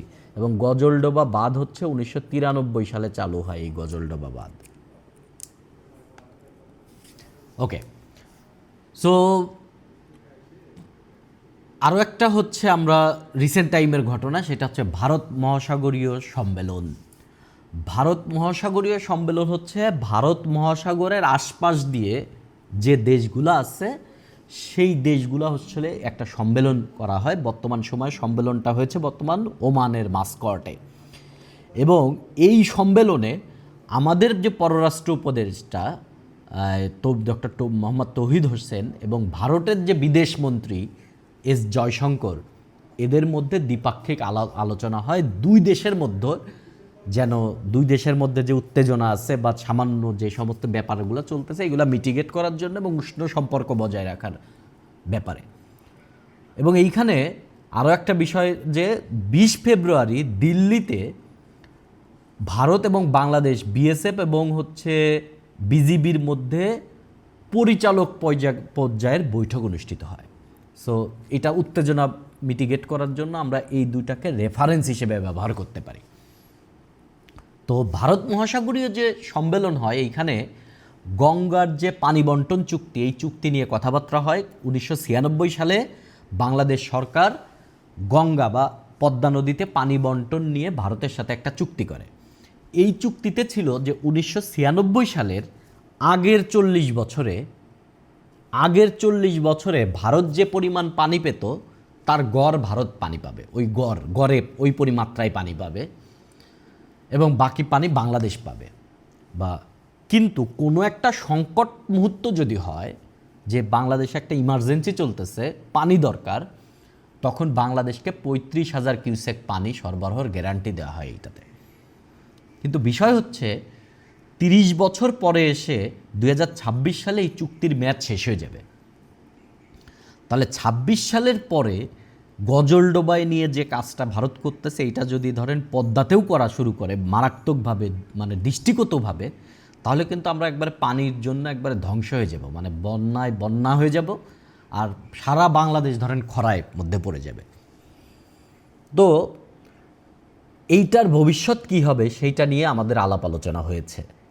এটা হচ্ছে এক, তিস্তার পানি বন্টন চুক্তি যেন আসলে বাস্তবেই হয়। পশ্চিমবঙ্গের মমতা বন্দ্যোপাধ্যায় কিন্তু এটা মারাত্মক বাধা দেয়, তারা যে মূলত পশ্চিমবঙ্গের সরকারের জন্য এটা করতে পারতেছে না ভারতের কেন্দ্রীয় সরকার। সো এইটাকে যেন গতি পায় সেটা নিয়ে আলাপ আলোচনা হয় এবং সার্ককে গতিশীল করার জন্য সার্ক স্ট্যান্ডিং কমিটির বৈঠকের ব্যাপারে আলাপ আলোচনা করা হয় এইটা। এবং এইখানে আসন্ন যে বিমস্টেকের সম্মেলন আছে এপ্রিলে, বিমস্টেকের সম্মেলন হবে, সেই সম্মেলনে ভারতের সাথে মানে নরেন্দ্র মোদীর সাথে ডক্টর মোহাম্মদ ইউনূসের একটা বৈঠক হবে সাইডলাইনে। সেটাতে আরও দ্বিপাক্ষিক আমাদের যেন সম্পর্ক আরও ভালো হয় সেই সমস্ত বিষয় নিয়েও এখানে হয়। মানে এইখান থেকেই মূলত শুরু, যেন বিমস্টেকের সম্মেলনে গিয়ে দুইটা সরকার প্রধান সাইডলাইনে বসতে পারে আর কি।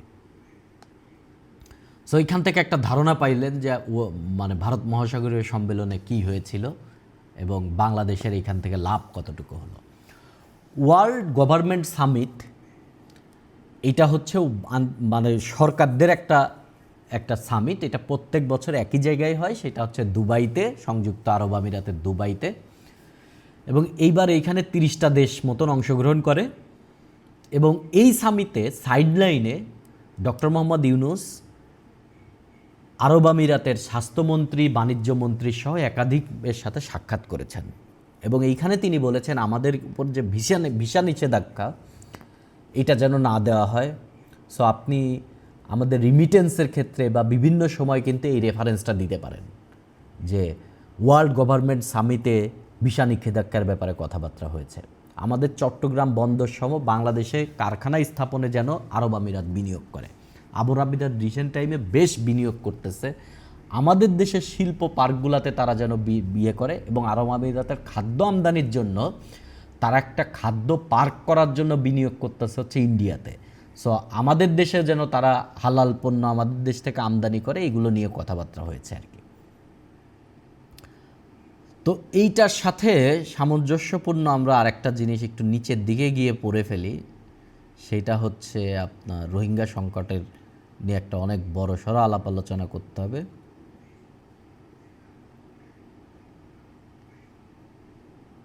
এটার সাথে সম্পর্কিত, তো এটা আগে পড়ে ফেলি আমরা। ওকে, সেটা হচ্ছে I2U2। I2 হচ্ছে দুইটা আই, ইন্ডিয়া এবং ইসরায়েল। ইউ হচ্ছে দুইটা ইউ, USA আর UAE বা সংযুক্ত আরব আমিরাত বা দুবাই বললে সবাই চেনে, যদিও দুবাই একটা শহর। এই চারটা দেশের একটা গভর্নমেন্টাল ফর্ম, যেটাকে আমরা বলতেছি মিনিল্যাটারাল। মানে যেহেতু মাল্টিল্যাটারাল অনেক হইলে আমরা বলতাম মাল্টিল্যাটারাল, যেহেতু মাত্র চারটা সেই জন্য আমরা বলতেছি মিলিল্যাটারাল, মানে সংক্ষিপ্ত বহুপাক্ষিক আর কি। সো মিলিল্যাটারাল সেই শব্দটা নতুন খুব ব্যবহৃত হচ্ছে আন্তর্জাতিক সম্পর্কের ডিসকোর্সে। এইখানে মূলত তারা যে কাজ করবে সেটা হচ্ছে ভূরাজনৈতিক সহযোগিতা, পানি সম্পদ, জ্বালানি, পরিবহন, মহাকাশ, স্বাস্থ্য এবং খাদ্য নিরাপত্তা, এইগুলো নিয়ে একজন একজনের সাথে কার্যক্রমগুলো করবে। আপনারা জানেন যে কোনো কিছুই একটা রাষ্ট্র স্বার্থ ছাড়া করে না। ভারতের স্বার্থ কি? ভারত পশ্চিম এশিয়ায় তাদের অর্থনৈতিক ব্যাপার স্যাপার করতে চাচ্ছে, মানে মানে পশ্চিম এশিয়ায় তাদের আরও স্ট্রং চাচ্ছে UAE এর মাধ্যমে। এবং UAE কিন্তু ভারতের তৃতীয় বাণিজ্যিক অংশীদার।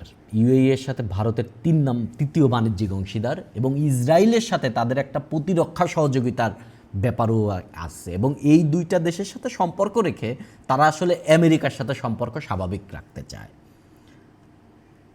কি চায়? ইসরায়েল কি চায়? অ্যাব্রাহাম অ্যাকর্ড বা অ্যাব্রাহাম অ্যাকর্ডের মাধ্যমে একটা চুক্তি, যে চুক্তির মাধ্যমে UAE, মরক্কো, বাহরাইন এরা হচ্ছে ইসরায়েলকে স্বীকৃতি দিয়েছে। তার মানে পশ্চিম এশিয়াতে ইসরায়েল একটা বৈধ রাষ্ট্র, এই ব্যাপারটা তারা নিশ্চিত করতে চায় বা অ্যাব্রাহাম অ্যাকর্ডে সম্প্রসারণ করতে চায়, যেন অ্যাব্রাহাম অ্যাকর্ডের মধ্যে একসময় ইসরায়েল চলে আসে বা ইন্ডিয়া চলে আসে, ইন্ডিয়াও যেন অফিসিয়ালি ইসরায়েলকে স্বীকৃতি দেয়, এটা চায়।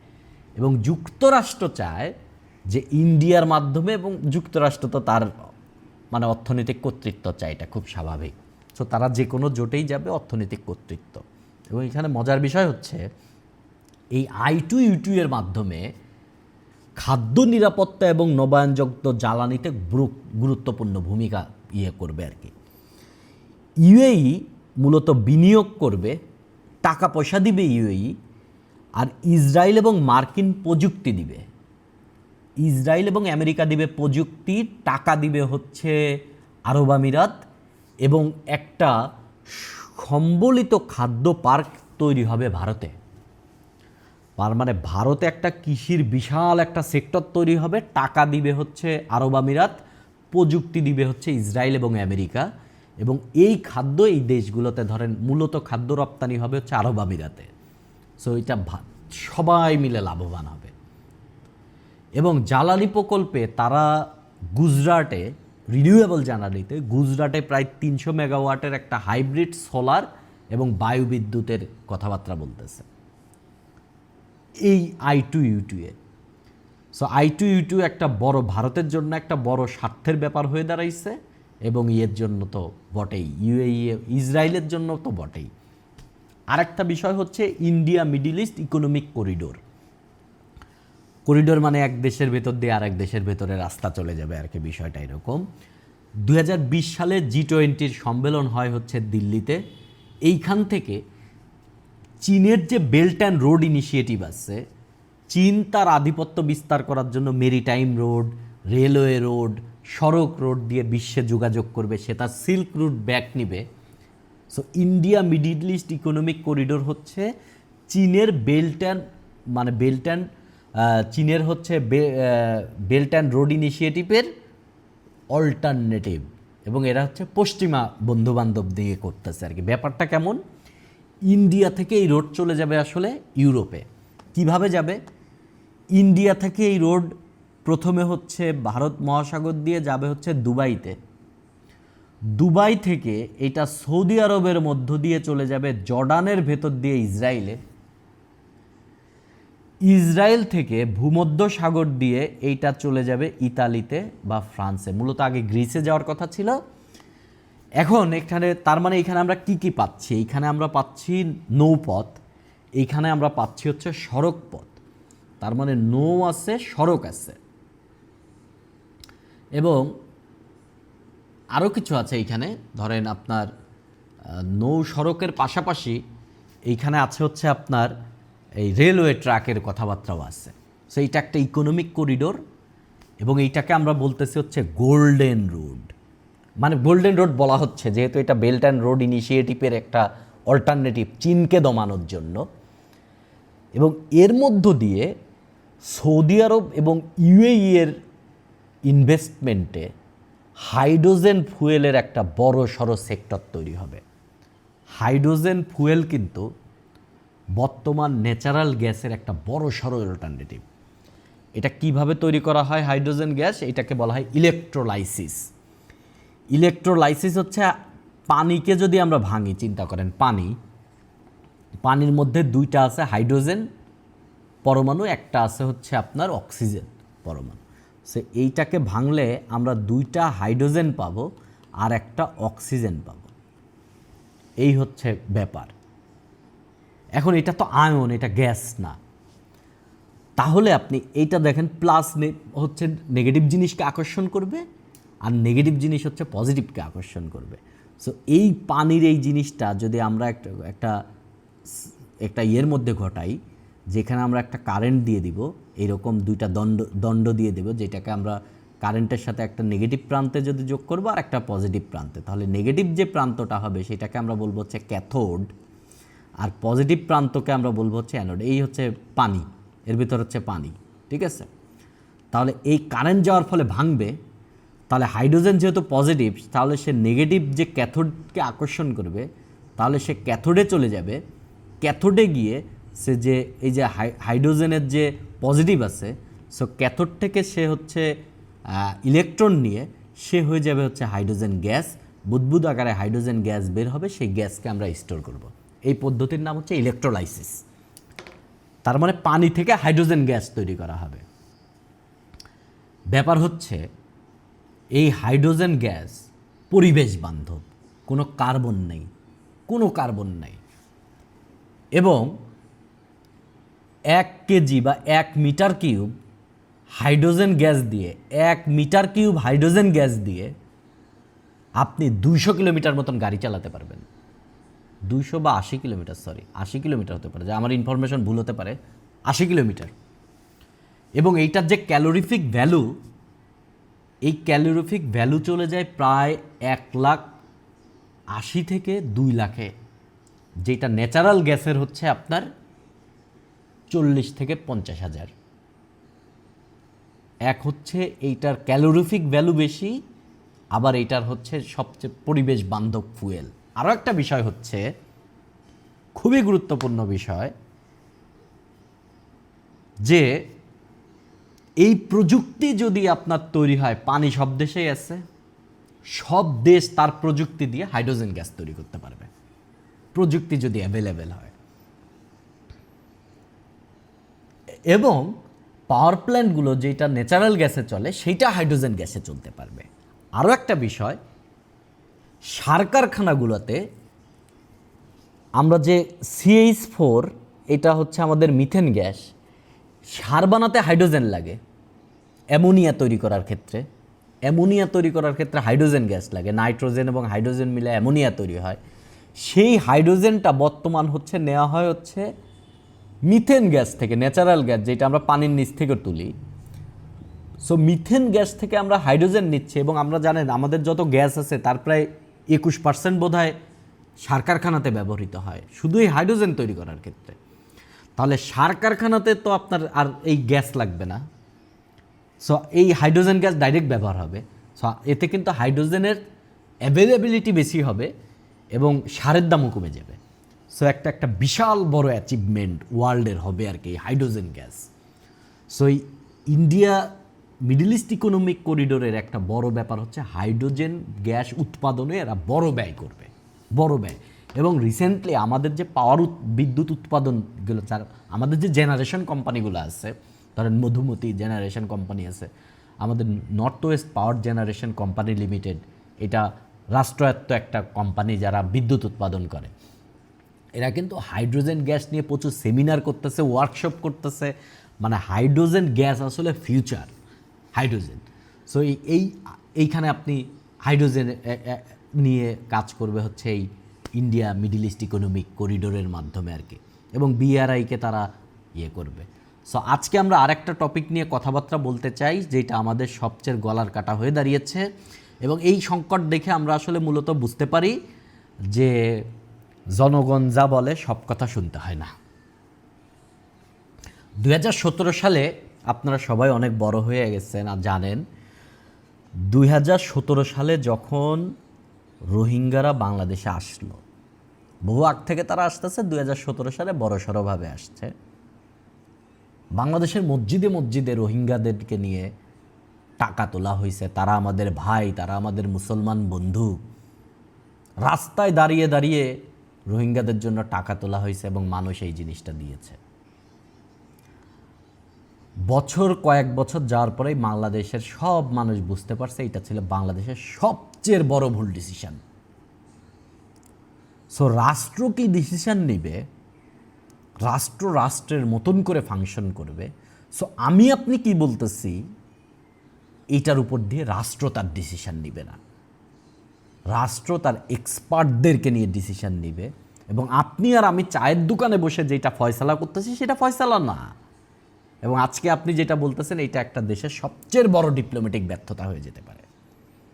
সো অনেক ব্যাপার আছে। এবং আমি এত বয়ান শুনেছি এই রোহিঙ্গাদেরকে নিয়ে যে আমাদের জাতি ভাই, তারা খুবই এক্সট্রিমিস্ট। এবং আমাদের সবচেয়ে বড় চ্যালেঞ্জ বর্তমান সময়ের বাংলাদেশ গত 54 বছরে যে পরিমাণ চ্যালেঞ্জে পড়েছে, আমি বলবো সবচেয়ে বড় চ্যালেঞ্জ হচ্ছে রোহিঙ্গা ব্যাপারটাকে সমাধান করা, সবচেয়ে বড় চ্যালেঞ্জ। রিসেন্ট টাইমে একটা ভালো ঘটনা ঘটেছে, সেটা হচ্ছে মায়ানমারের কিছু হাই অফিসিয়াল যারা এই রোহিঙ্গা জেনোসাইডের সাথে বা গণহত্যার সাথে জড়িত ছিল, এদের বিরুদ্ধে আর্জেন্টিনার একটা আদালত গ্রেপ্তারি পরোয়ানা জারি করেছে। এখন আর্জেন্টিনার আদালত এটা কিভাবে করলো? ইউনিভার্সাল জুরিডিকশন বা সার্বজনীন বিচার ব্যবস্থা বলে একটা শব্দ আছে, যে ওয়ার্ল্ডের কোথাও যদি কোনো ধরনের মানবতা বিরোধী অপরাধ হয়, তাহলে আপনি আপনার দেশে ওইটার নামে মামলা করতে পারবেন। এটাকে বলা হয় ইউনিভার্সাল জুরিডিকশন। তো এই সার্বজনীন বিচার ব্যবস্থায় কিছু এরকম ধরেন মানবতাবাদী কর্মী যারা রোহিঙ্গা ইস্যু নিয়ে কাজ করতেছে, এরা তারা আর্জেন্টিনার একটা কোর্টে এই মায়ানমারের এগেনস্টে মামলা করে, এবং তারা সামরিক বেসামরিক মিলায়, এবং সাবেক নোবেল বিজয়ী অং সান সুচির নামও কিন্তু এর মধ্যে আছে। এবং এটা একটা বড় বিষয় আর কি।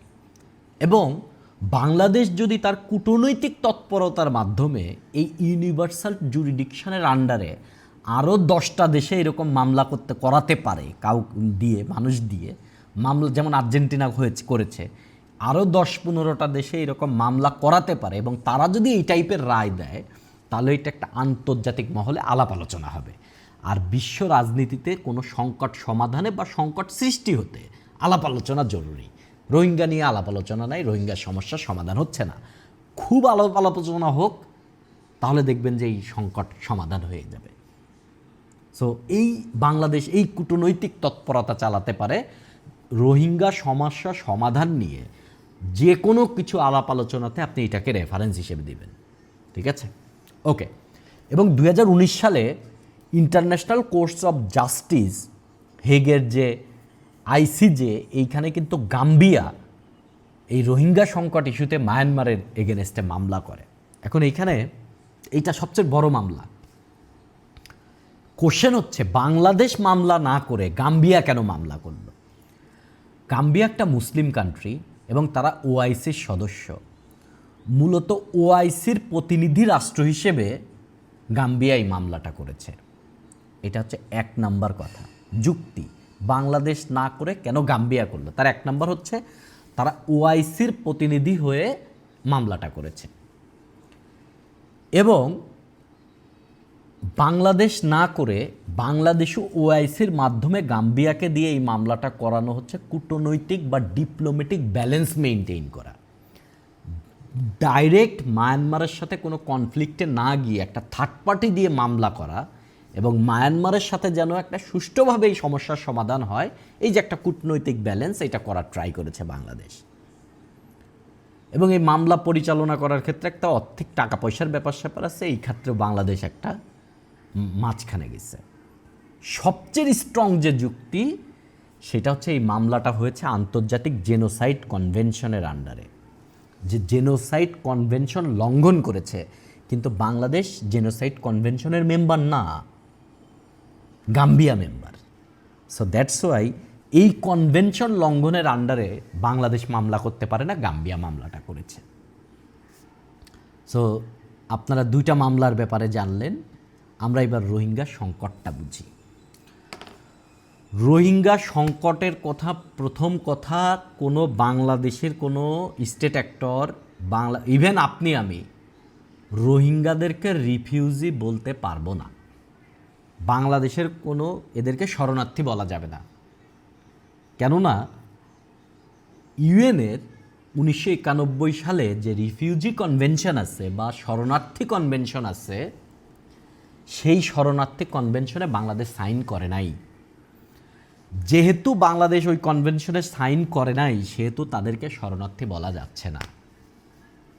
অ্যাপারেন্টলি আমাদের মনে হতো বাংলাদেশ তাহলে শরণ করে নাই, কেন? করলে ভালো হইতো। করলে কি হতো আপনাকে বলি, রোহিঙ্গাদেরকে বাংলাদেশে কাজ করার সুযোগ দিতে হইতো। মানে রোহিঙ্গা এসে কাজ করতো, ধরেন বাংলাদেশের লোকের সাথে মিশে যাইতো রোহিঙ্গাদেরকে কলেজ স্কুল প্রতিষ্ঠা করে দিতে হতো, রোহিঙ্গাদেরকে স্বাস্থ্য সেবার সমস্ত ব্যবস্থা দিতে হতো, সমস্ত মৌলিক অধিকারের ব্যবস্থা রোহিঙ্গাদেরকে দিতে হতো, বসতবাড়ি নির্মাণের অধিকারও দিতে হতো, কেননা এই কনভেনশন এই কথা বলছে। সেই কনভেনশন করলে, রোহিঙ্গারা কিন্তু একটা এক্সট্রিমিস্ট জাতি, এবং এটা যদি হয় তাহলে আমরা শরণার্থী বলতে পারতাম। আমরা শরণার্থী বলতে পারবো না, আমরা এদেরকে বাংলাদেশ এদেরকে বলে ফোর্সড ডিপ্লেসড মায়ানমার ন্যাশনালস, এটা বলে আমরা তাদেরকে চিনাই, তাদেরকে আমরা শরণার্থী বলি না। কেন বলি না আশা করছি বুঝতে পারছেন। আমরা 1991 সালের শরণার্থী কনভেনশনে সাইন করি না, এইটা কিন্তু এখানে লেখা নাই, বাট এই জায়গায় একটু আছে, আপনি বক্তব্যকে দিলাম, এইটা অনুযায়ী আপনি এটা মাথায় রাখবেন আর কি, যে উপরে একটু লেখা আছে। হ্যাঁ, বাংলাদেশের, আমি আগেই বলেছি বাংলাদেশের সবচেয়ে বড় সংকট হচ্ছে এইটা, বাট এই সংকট সবচেয়ে বেশি সিভিয়ার হয়েছে 2017 সালের পর থেকে। 2017 সালে একবারে বহু পরিমাণ রোহিঙ্গা বাংলাদেশে আসছে।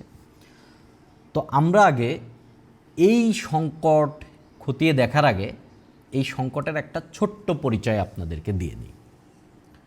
এই যে আমরা যে আরাকান রাজ্যের কথা বলতেছি, বা বর্তমান যেখানে আমরা রাখাইন স্টেট বলতেছি, এই আরাকান রাজ্য যে বার্মার আন্ডারে চলে গেছিল, বাংলাদেশের না হয়ে বা ভারতের না হয়ে, ভারত মহাদেশের না, ভারতীয় উপমহাদেশের না হয়ে এটা বার্মাতে চলে গিয়েছিল, এটা একটা ঐতিহাসিক দুর্ঘটনা।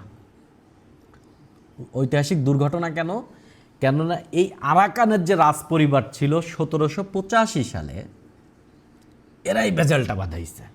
1785 সালে এই বার্মা রাজা, মানে এই অঞ্চলের রাজা, এই আরাকানের যে রাজা, তাদের ভেতর ছিল সাংসারিক গ্যাঞ্জাম, গৃহবিবাদ। মানে অমুক ভাই চায় আমি নিয়ে নিব, অমুক ভাই চায়, মানে সিংহাসনের লোভ আর কি, যা হয় বিভিন্ন টিভি সিনেমায় যা দেখেছেন তাই। তখন ওরা তো ঘরের মধ্যে মারামারি করতেছে, এই সুযোগে বার্মার রাজা এসে আরাকান দখল করে নিছে 1785 সালে। এরপরে তো ব্রিটিশ চলে আসছে 1826-এ, ব্রিটিশ আবার পুরা জায়গাটা দখল করে নিছে। তার মানে 1785 থেকে 1826 যদি আমরা বলি, তাহলে আরাকান মূলত বার্মার ছিল মাত্র 40 বছর, বার্মিজ শাসনে ছিল। এরপরে এটা ভারতের সাথে এটাকে শাসন করছে হচ্ছে ব্রিটিশ। এবং এই যুগ যুগ ধরে তারা এখানে বসবাস করতেছে, যুগ যুগ ধরে তারা বসবাস করতেছে। কিন্তু 1947 সালে যখন ভারত ভাগ হয়, তখন কিন্তু এই আরাকান অঞ্চলের লোকজন, তারা যেহেতু মুসলমান, তারা কিন্তু পাকিস্তানের সাথে অ্যাড হওয়ার জন্য একটা ব্যাপক আন্দোলন চালাইতেছিল, কিন্তু সেটা সফল হয় নাই। যেহেতু তারা মায়ানমারের সাথে অ্যাড না হয়ে পাকিস্তানের সাথে অ্যাড হতে চাচ্ছিল, শুধুমাত্র ধর্মে তারা মুসলমান এই জন্য, এবং এই নেতৃত্বের মধ্যে এই রোহিঙ্গারা বড় অংশে ছিল, তাদের নেতারা। সো দ্যাটস ওয়াই মায়ানমার কখনোই তাদেরকে আপনা মানুষ ভাবে নাই, কখনোই ভাবে নাই। এবং 1948 সালের পরে মায়ানমার একটা সাংবিধানিক শূন্যতা তৈরি হয়, এবং এইখানে তারা মায়ানমারের মানে সাংবিধানিকভাবে আর এই ইয়েরা এখানে পায় নাই। 1978 সালে সেনাবাহিনী সেইখানে ব্যাপক অত্যাচার চালায় এবং প্রচুর পরিমাণে, প্রায় 2.5 লাখ, 1978 সালের 2.5 লাখ মানে কিন্তু অনেক, 2.5 লাখ মতন রোহিঙ্গা আমাদের কক্সবাজার এই সমস্ত অঞ্চলে চলে আসে 1978 সালে। যদিও ওই টাইমে কূটনৈতিক তৎপরতার মাধ্যমে ম্যাক্সিমাম রোহিঙ্গা ব্যাক চলে গিয়েছিল। সমস্যা হচ্ছে 1982 সালে মায়ানমার নাগরিকত্ব আইনে রোহিঙ্গাদের নাম অ্যাড করা হয় নাই, ফলে তখন থেকেই তারা একবারে অফিসিয়ালি মায়ানমারের কোনো কিছু না তারা। এবং ব্যাপক অত্যাচার শুরু হয় তাদের মধ্যে। 1991-92 সালে বিপুল পরিমাণে রোহিঙ্গা বাংলাদেশে আসে। তারপরে তদানীন্তন বিএনপি সরকার বেশ চালায়, কূটনৈতিক তৎপরতা চালায়, তখন কিছু পরিমাণ রোহিঙ্গা ব্যাক গিয়েছিল, সব যায় নাই। এবং এইটুকু যে লেখাটা, এইখান থেকে যে পর্যন্ত ধরেন এই যে এইটুকু যে লেখাটা, এই লেখাটা আমি হুবহু কপি করেছি হচ্ছে আপনার এই যে এম তৌহিদ হোসেনের যে ভারত বাংলাদেশ রিলেশনের 50, গত ক্লাসে যে বইটার কথা বলেছে ওই বই থেকে। এবং এইখানে দেখেন তিনি লিখতেছে 1992 সালে আবার বিপুল সংখ্যক রোহিঙ্গা বাংলাদেশে প্রবেশ করে, তবে সেই সময় অনেকেই ফেরত পাঠাতে সম্ভব হয়নি।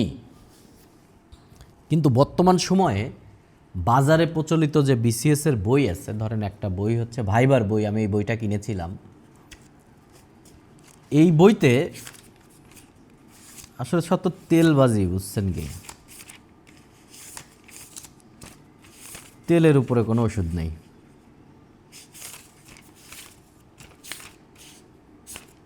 এক বড় ভাই বলছে, বুঝছেন, ইন্ডিয়াতেও নাকি তেল চলে খুব, তেল মানে আমেরিকাতেও নাকি আপনি তেল দিতে পারলে ভালো হবে।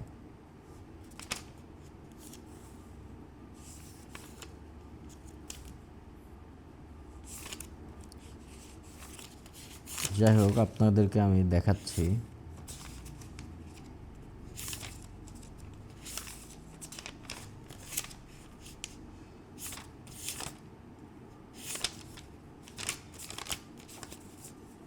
যাই হোক, এই বইতে তিনি লিখেছেন যে ওই টাইমে কূটনৈতিক তৎপরতার মাধ্যমে সব রোহিঙ্গা ব্যাক চলে গেছে। মানে এই যে এই টাইপের ধরেন যে মানে বিভিন্ন বায়াস তথ্য দিয়ে বিভিন্নজন বিভিন্ন কিছু ছড়ায়, এইগুলো আসলে ঠিক না, এটাকে জাতিগত বিভেদ তৈরি করে ফেলে। যাই হোক, আমি আপনাদেরকে পরে এটা শেয়ার করবো। এই বইতে তিনি ডাইরেক্ট লিখেছেন। 2016 সালের এপ্রিলে জান্তা সরকারের পর মায়ানমারে গণতান্ত্রিক সরকার আসে, নির্বাচিত সরকার, অং সান সুচির সরকার, নোবেল বিজয়ী মানুষ তিনি ক্ষমতায় ছিলেন 2021 পর্যন্ত, এবং পরবর্তীতে তাকে জোরপূর্বক ক্ষমতা থেকে ক্ষমতাচ্যুত করা হয়, এবং তিনি কিন্তু নোবেল বিজয়ী। 2017 সালে, 16 সাল থেকে শুরু হয়, 2016 সালে নতুন করে 80,000 রোহিঙ্গা বাংলাদেশে প্রবেশ করে। 2016-তে, 2017-তে 80,000 রোহিঙ্গা যখন বাংলাদেশে প্রবেশ করে, চিন্তা করেন অং সান সুচি সরকারে, নোবেল বিজয়ী অং সান সুচি 80,000 যখন 2016 সালের 5ই সেপ্টেম্বর জাতিসংঘ মহাসচিব কফি আনানের নেতৃত্বে রাখাইন রাজ্য উপদেষ্টা কমিশন গঠন করা হয়, যাকে আনান কমিশনও বলা হয়। কমিশন গঠিত হলো 2016 সালের 5 সেপ্টেম্বর। তারা 2017 সালের 23 আগস্ট, প্রায় 1 বছর পরে একটা রিপোর্ট দেয়, যেখানে তারা রোহিঙ্গাদের নাগরিকত্ব, নিরাপত্তা ও অধিকারের সঙ্গে স্বদেশে প্রত্যাবর্তনের সুযোগ দেওয়ার সুপারিশ করে। এটা কে করে? জাতিসংঘ মহাসচিবেরকে দিয়ে বানানো উপদেষ্টা কমিশন, যেটাকে আমরা বলতেছি আনান কমিশন। এইটা দ্বারা তারা দিয়েছিল 23 আগস্ট, জাতিসংঘ দিচ্ছে 23 আগস্ট, এবং 25-26 আগস্টে মায়ানমারের সেনাবাহিনী এবং পুলিশ এত অত্যাচার চালায় যে তারা 24,000 রোহিঙ্গাকে মেরে ফেলে, 18,000 রোহিঙ্গা নাগরিককে ধর্ষণ করে। এর মুখে 8 লাখ রোহিঙ্গা বাংলাদেশে আশ্রয় নেওয়ার জন্য চলে আসে। এইটা হচ্ছে 2017 সালের কথা। আপনি চিন্তা করেন, মায়ানমারের মতন একটা দেশ জাতিসংঘ রিপোর্ট দিচ্ছে 23 আগস্ট, সেই রিপোর্টের মুখে জুতা মেরে দিল, এক কথায় জুতা মেরে দিল একবারে আনান কমিশনের রিপোর্টে। 23 তারিখে রিপোর্ট দিয়েছেন, 25-26 তারিখ 2 দিনে মেরে ফেললাম 40,000, 18,000 রেপ। জাতিসংঘের রিপোর্টের উপর ক্ষমতায় কে? অং সান সুচি। বিশ্বের সব ভালো ভালো দেখায় না। আপনারা যদি বারবার বলেন যে জান্তা সরকার খারাপ, অং সান সুচি ভালো ছিল, ব্যাপারটা এরকম না। বোথ আর ক্রিমিনালস, দে আর মার্ডারার্স। 80,000 মানুষ মেরে ফেলছে তারা। যাই হোক, মানে বিষয়টা এটা না, বিষয়টা হচ্ছে আমি আপনাকে বোঝানোর ট্রাই করলাম, জাতিসংঘের একটা রিপোর্টে কোনো যায় আসে না। জাতিসংঘ হচ্ছে একটা লুথা অর্গানাইজেশন। আমার দৃষ্টিতে পৃথিবীর সবচেয়ে লুথা ওয়ান অফ দ্য গ্রেটেস্ট লুথা অর্গানাইজেশনস অফ দ্য ওয়ার্ল্ড, জাতিসংঘ। আনান কমিশনের রিপোর্টে তারপরে বাংলাদেশে এখন পর্যন্ত রোহিঙ্গার সংখ্যা অনেক বেশি আর কি। ব্যাপক একটা চ্যালেঞ্জ তৈরি হয়েছে, বুঝছেন? ব্যাপক একটা চ্যালেঞ্জ হচ্ছে, সেটা আপনাদেরকে বলাই। এটা আপনারা রোহিঙ্গা সমস্যার সমাধানে এটা একটা লিখবেন। যখন আমরা রোহিঙ্গাদেরকে আশ্রয় দিলাম মানবতার খাতিরে, তখন এই যে আমাদের বাংলাদেশ একটা মানবতা দেখিয়েছে, বা তদানীন্তন শেখ হাসিনা সরকার যে একটা মানবতা দেখিয়েছে, তখন আন্তর্জাতিক মহলে একটা আমাদের ডিপ্লোম্যাটিক ক্যাপিটাল তৈরি হয়েছিল, যে এই যে আমরা মানবতার কাজ করেছি, দিয়ে আমরা আমাদের কূটনৈতিক স্বার্থ হাসিল করতে পারতাম। বাট ওই পরিমাণ করতে পারছে বলে আমরা জানি না। আমাদের সমস্ত কূটনৈতিক মিশন যদি এইটা ওই দেশের গভর্নমেন্টের সাথে নেগোসিয়েশন করতো যে আমরা এমন একটা কাজ করেছি, আসেন আমাদের দেশে, দেখেন আমাদেরকে, বাণিজ্য করেন আমাদের সাথে, সাহায্য সহযোগিতা দেন, অনেক মানে স্ট্রং রিলেশন বিল্ড আপ হতে পারতো। ওইটা ছিল আমাদের ডিপ্লোম্যাটিক ক্যাপিটাল। বাট পরবর্তীতে এটা আর এখন ভ্যালু নাই, বরং এটা আমাদের ক্রাইসিসে তৈরি হয়েছে। এবং 2018 সালেই আমাদের রাখাইনের আবার ব্যাক নেওয়ার জন্য একটা মৌ সিগনেচার হয়, বাট সেই মৌ কাজে দেয় নাই, একজনও ব্যাক যায় নাই। বড় বড় স্টেক হোল্ডার হচ্ছে চীন, ভারত। চীন তো রোহিঙ্গাদেরকে রোহিঙ্গার নামেই ডাকে নেই এখন পর্যন্ত। চীন বলে বাস্তুচ্যুত ব্যক্তি, রোহিঙ্গা শব্দটি তারা ব্যবহার করে না তাদের ব্যক্তিগত স্বার্থের জন্য।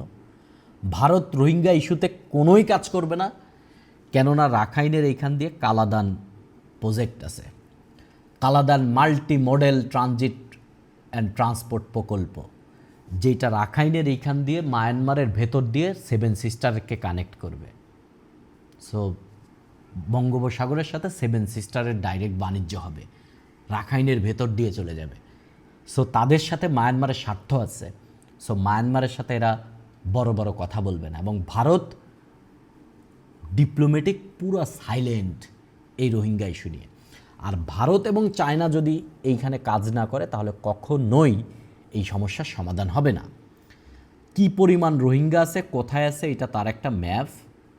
সবচেয়ে বেশি পরিমাণ আছে হচ্ছে কক্সবাজারের এই যে কুতুপালং, বালুখালী, এই বড় বৃত্তের সাইজ দেখে হচ্ছে সংখ্যা, এখানে প্রায় 6,33,000 আছে। তারপরে আরও যে ক্যাম্পগুলো আছে, সেই ক্যাম্পগুলোতে কী পরিমাণে আছে সেটার একটা লিস্ট, এটা ম্যাপ অনুযায়ী।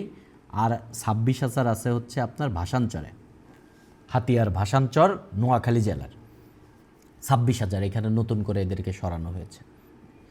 এখন একটা নতুন মাত্রার একটা ক্রাইসিস হয়েছে, যেটা আপনাদেরকে আমি ক্লিয়ার করি। উগ্রবাদী কর্মকাণ্ডে রোহিঙ্গাদেরকে ব্যবহার করার একটা সুযোগ ক্রিয়েট হয়েছে উগ্রবাদী ইয়েতে। 2017 সালে ম্যাক্সিমাম রোহিঙ্গাকে যেহেতু আশ্রয় দেওয়া হয়েছিল, এবং ওই টাইমের গভর্নমেন্ট ছিল সদ্য বিদায়ী আওয়ামী সরকার। বিষয়টা হচ্ছে আওয়ামী লীগ সরকার যেহেতু তাদেরকে আশ্রয় দিয়েছিল এবং ভাষান্তরের প্রজেক্ট করেছে, তাদের জন্য আরও অনেক অনেক আন্তর্জাতিক বিভিন্ন ব্যবস্থা করেছে, তো রোহিঙ্গারা স্বভাবত কারণেই আওয়ামী লীগকে তাদের বন্ধু ভাবে। সো বিভিন্ন উগ্রবাদী কর্মকাণ্ডে তাদের ব্যবহার হওয়ার সম্ভাবনা আছে, এটা উড়াইয়া দেওয়া যায় না। মিলিশিয়া গ্রুপ ফর্ম করা, এই করা সেই করা, সো এটা একটা নতুন মাত্রার ক্রাইসিস তৈরি হয়েছে। এবং সৌদি আরব রোহিঙ্গাদেরকে পাসপোর্ট দেওয়ার কথা বলেছে। সো ভবিষ্যতে কি হবে সেটা ভবিষ্যৎ বলে দিবে, বাট সংকট ধীরে ধীরে তীব্রতর হচ্ছে। ডক্টর মোহাম্মদ ইউনূস 3টা পরামর্শ প্রস্তাব দিয়েছেন এই রোহিঙ্গা সমস্যা সমাধানে। তার প্রস্তাব হচ্ছে জাতিসংঘ মহাসচিব যত দ্রুত সম্ভব রোহিঙ্গাদের স্টেক হোল্ডারকে নিয়ে তিনি একটা সম্মেলন আহ্বান করতে বলছেন, তিনি সম্মেলন। এবং ইউএন সিস্টেম বাংলাদেশ যৌথভাবে পরিচালিত জয়েন্ট রেসপন্স প্ল্যান তৈরি আরও শক্তিশালী করতে বলেছে এবং আন্তর্জাতিক সম্প্রদায়ের এই গণহত্যা মোকাবেলায় নেই। গতানুগতিক 3টা বিষয়, কিন্তু আমি আবার বলেছি জাতিসংঘের একটা রিপোর্টের পরেই কিন্তু এই হামলা শুরু হয়েছিল। সো শুধু জাতিসংঘের উপর বেস করে যদি আমরা সংকটের সমাধান করতে চাই তাহলে এটা কখনোই সম্ভব হবে না। সমাধানের মেইন পথ কি? 1 নম্বর পদ হচ্ছে তারা ফেরত যাবে কোথায়? তাদের বাপ চাচা 14 পুরুষের ভিটামাটি সে তো সেখানে যেতে চাবেই, তো তার সেইখানের নিরাপত্তা এনশিওর করতে হবে আগে। তার মানে আগে যখন এই রাখাইন স্টেটে নিরাপত্তা আসবে তখন আপনি নাত নদী পার হয়ে ওরা চলে যাবে। এটা হচ্ছে 1 নাম্বার ইস্যু। 2 নাম্বার হচ্ছে চীন এবং ভারতের স্ট্রং ভূমিকা পালন করতে হবে। আসিয়ানের মাধ্যমে ব্যাপক কূটনৈতিক তৎপরতা চালাতে হবে এবং আমাদের যেহেতু হার্ড পাওয়ার অত বেশি নাই, তো এই কূটনৈতিক পাওয়ার বা সফট পাওয়ারের উপরেই আমাদেরকে বেশি নিতে হবে। স্থানীয় জনগণের মধ্যে যে রোহিঙ্গা বিরোধী মনোভাব বাড়তেছে এবং তারা যে ধীরে ধীরে উগ্রবাদী হয়ে উঠতেছে, তৈরি হওয়ার সুযোগ তৈরি হতে পারে, এই জিনিসটাকে আগে মিটিগেট করতে হবে। রোহিঙ্গা শিবিরের সাথে যে স্থানীয় লোকজনের যে কন্দল, এটা মিটিগেট করতে হবে। এটা খুবই জরুরি, খুবই জরুরি। বহুপাক্ষিক বিভিন্ন এনজিও, আন্তর্জাতিক বিভিন্ন প্রতিষ্ঠান, বিভিন্ন ইউনিভার্সিটি, বিভিন্ন কিছুকে কোলাবরেট করে আপনার এবং বিভিন্ন কিছুকে কোলাবরেট করার যে কি পাওয়ার ভাই, এই পাওয়ার আপনি যে আপনাদেরকে আমি এই বইটাও আপনাদেরকে পড়তে বলেছিলাম, এটা আপনারা কিনবেন। এটা ইউনিভার্সিটি প্রেস লিমিটেড থেকে আবু সাইদ চৌধুরী বাংলাদেশের রাষ্ট্রপতি ছিলেন, প্রবাসে মুক্তিযুদ্ধের দিনগুলো। বইটা পড়বেন, খুবই জ্ঞানের বই, দাগায় পড়বেন, আমি বই দাগায় পড়ি, দাগায় পড়া ভালো, ঠিক আছে? আমি পেন্সিল দিয়ে দাগাই, আপনারা দাগায় পড়বেন আর কি, বই দাগায় পড়বেন, ঠিক আছে? ওকে। যদিও অধ্যাপক আব্দুর রাজ্জাক বলেছিলেন যে নোট নিয়ে পড়া, নোট নেওয়া একটু কঠিন কাজ, পারলে ভালো, না পারলে দাগায় পড়েন আর কি। সো বহুপাক্ষিক এইগুলো না সবই থিওরিটিক্যাল কথাবার্তা। প্র্যাকটিক্যাল হচ্ছে দক্ষ কূটনৈতিক তৎপরতা এই সমস্যার সমাধান আনতে পারে, আর কোনো কিছু না, দক্ষ কূটনৈতিক তৎপরতা। এবং এইখানে আমি এইখানে সেই বই পড়তে বললাম কেন, এই যে বিচারপতি তখন আবু সাইদ চৌধুরী, জাস্টিস চৌধুরী বলেন, ইংল্যান্ডে থাকা অবস্থায় তিনি যে পরিমাণ কূটনৈতিক তৎপরতা, বিভিন্ন ইউনিভার্সিটিতে তিনি গিয়েছেন, বড় বড় স্টেক হোল্ডারদের কাছে গিয়েছেন, এবং একটাই ইস্যু বাংলাদেশের মুক্তিযুদ্ধ, এটা নিয়ে তিনি কাজ করেছেন। এই যে একজন মানুষের এবং তার স্টিয়ারিং কমিটির যে দায়িত্ব, এটা একটা বিশাল ভূমিকা পালন করেছে। এবং তাদের এই কূটনৈতিক তৎপরতার কারণে পাকিস্তান বিচারের নামে কিন্তু শেখ মুজিবুরকে হত্যাও করতে পারে নাই।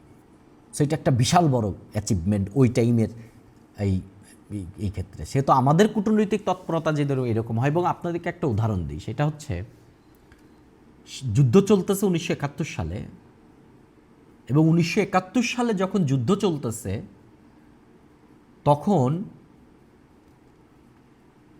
চায়নার সাথে সম্পর্ক স্বাভাবিক করতেছে যুক্তরাষ্ট্র। এবং এই স্বাভাবিক করার পেছনে ভূমিকা পালন করতেছে পাকিস্তান, শাটল ডিপ্লোমেসি। তার মানে পাকিস্তান কত বড় একটা ফ্যাক্টর তখন, আমেরিকার কত বড় একটা বন্ধু। ওই টাইমে স্টিয়ারিং, আর পাকিস্তান ভেঙে বাংলাদেশ স্বাধীন হতে চাচ্ছে, আমেরিকা তো অবশ্যই চাবে না এটা। আবু সাইদ চৌধুরী তখন ইংল্যান্ড থেকে আমেরিকায় যাওয়ার প্রয়োজন হলো। তখন তিনি আমেরিকান এম্বাসিতে গিয়ে, তিনি তার ইংল্যান্ডের আমেরিকান এম্বাসিতে গিয়ে সে তার পাসপোর্ট জমা দিয়েছে ভিসার জন্য। তো তারা তো চিনছে লোককে, কেন যাবে সেটাও চিনছে, এবং ওই সে যে বাংলাদেশের স্বাধীনতার জন্য কাজ করতেছে এটাও সে জানছে।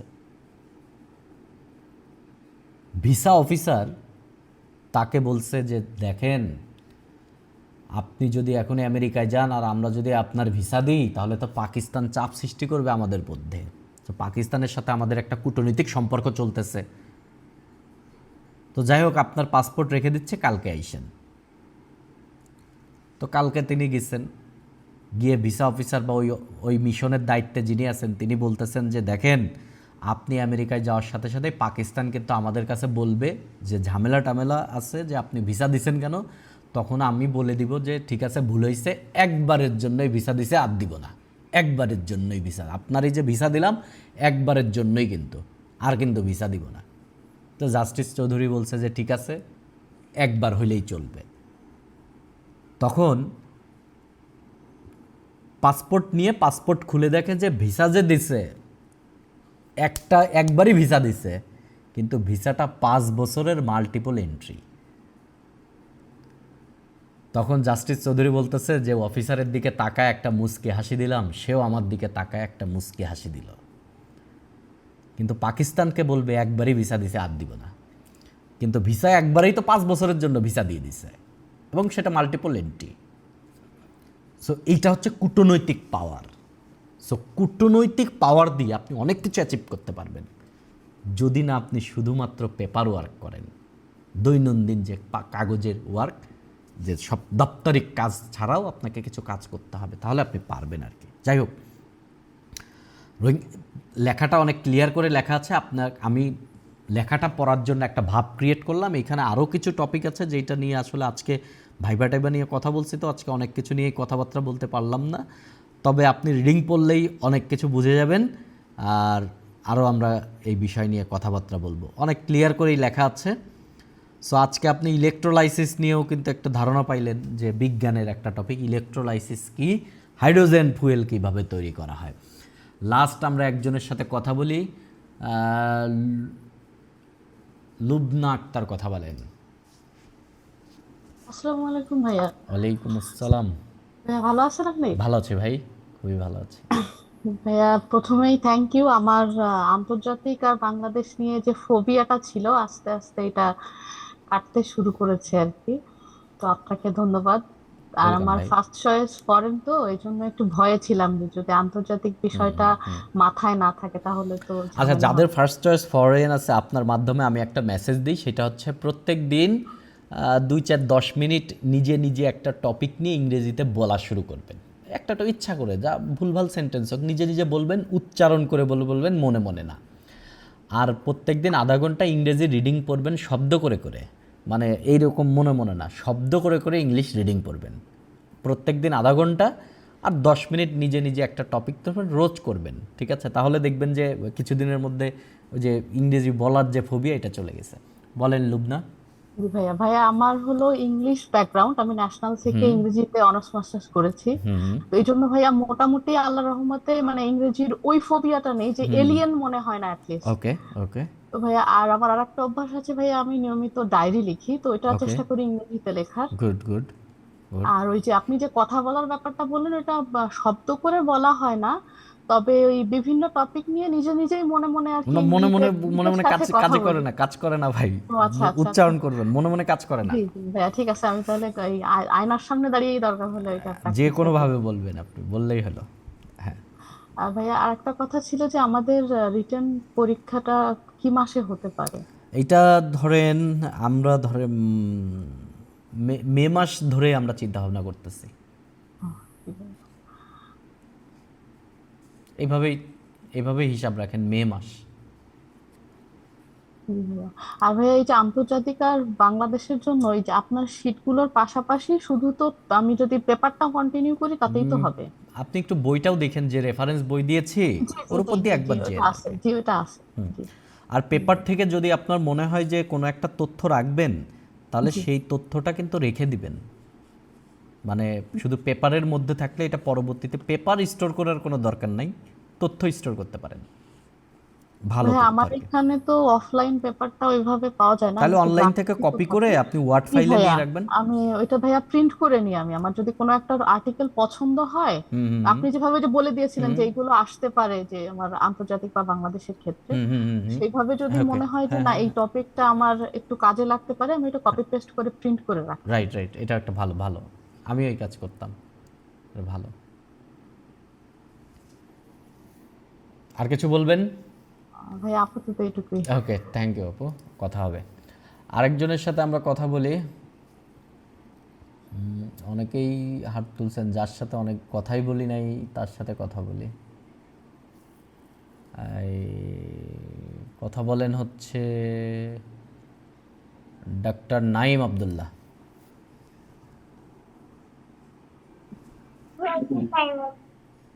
আসসালামু আলাইকুম রহমতুল্লাহ। ওয়ালাইকুম আসসালাম ভাই। ভাইয়া, আমার দুইটা বিষয় একটু ইয়ে ছিল, দুইটা বলেন পরামর্শ ছিল। এক বলেন। হচ্ছে যে আমাদের ওই ক্লাসের শুরুতে হুম দুইটা প্রশ্ন নেওয়া হয়। হুম এটাতে দেখা যায় যে প্রশ্নগুলোর রিলেভেন্ট কিছু ইয়ে হয়, কিন্তু সবার জন্য আসলে ওই কোশ্চেন হুম গুলো ইয়ে করতে যে আমাদের যে ক্লাসের যে মূল হুম হুম, ফোকাসিং পয়েন্ট থেকে আমরা একটু বিচ্যুত হয়ে যাই, বা রাইট রাইট।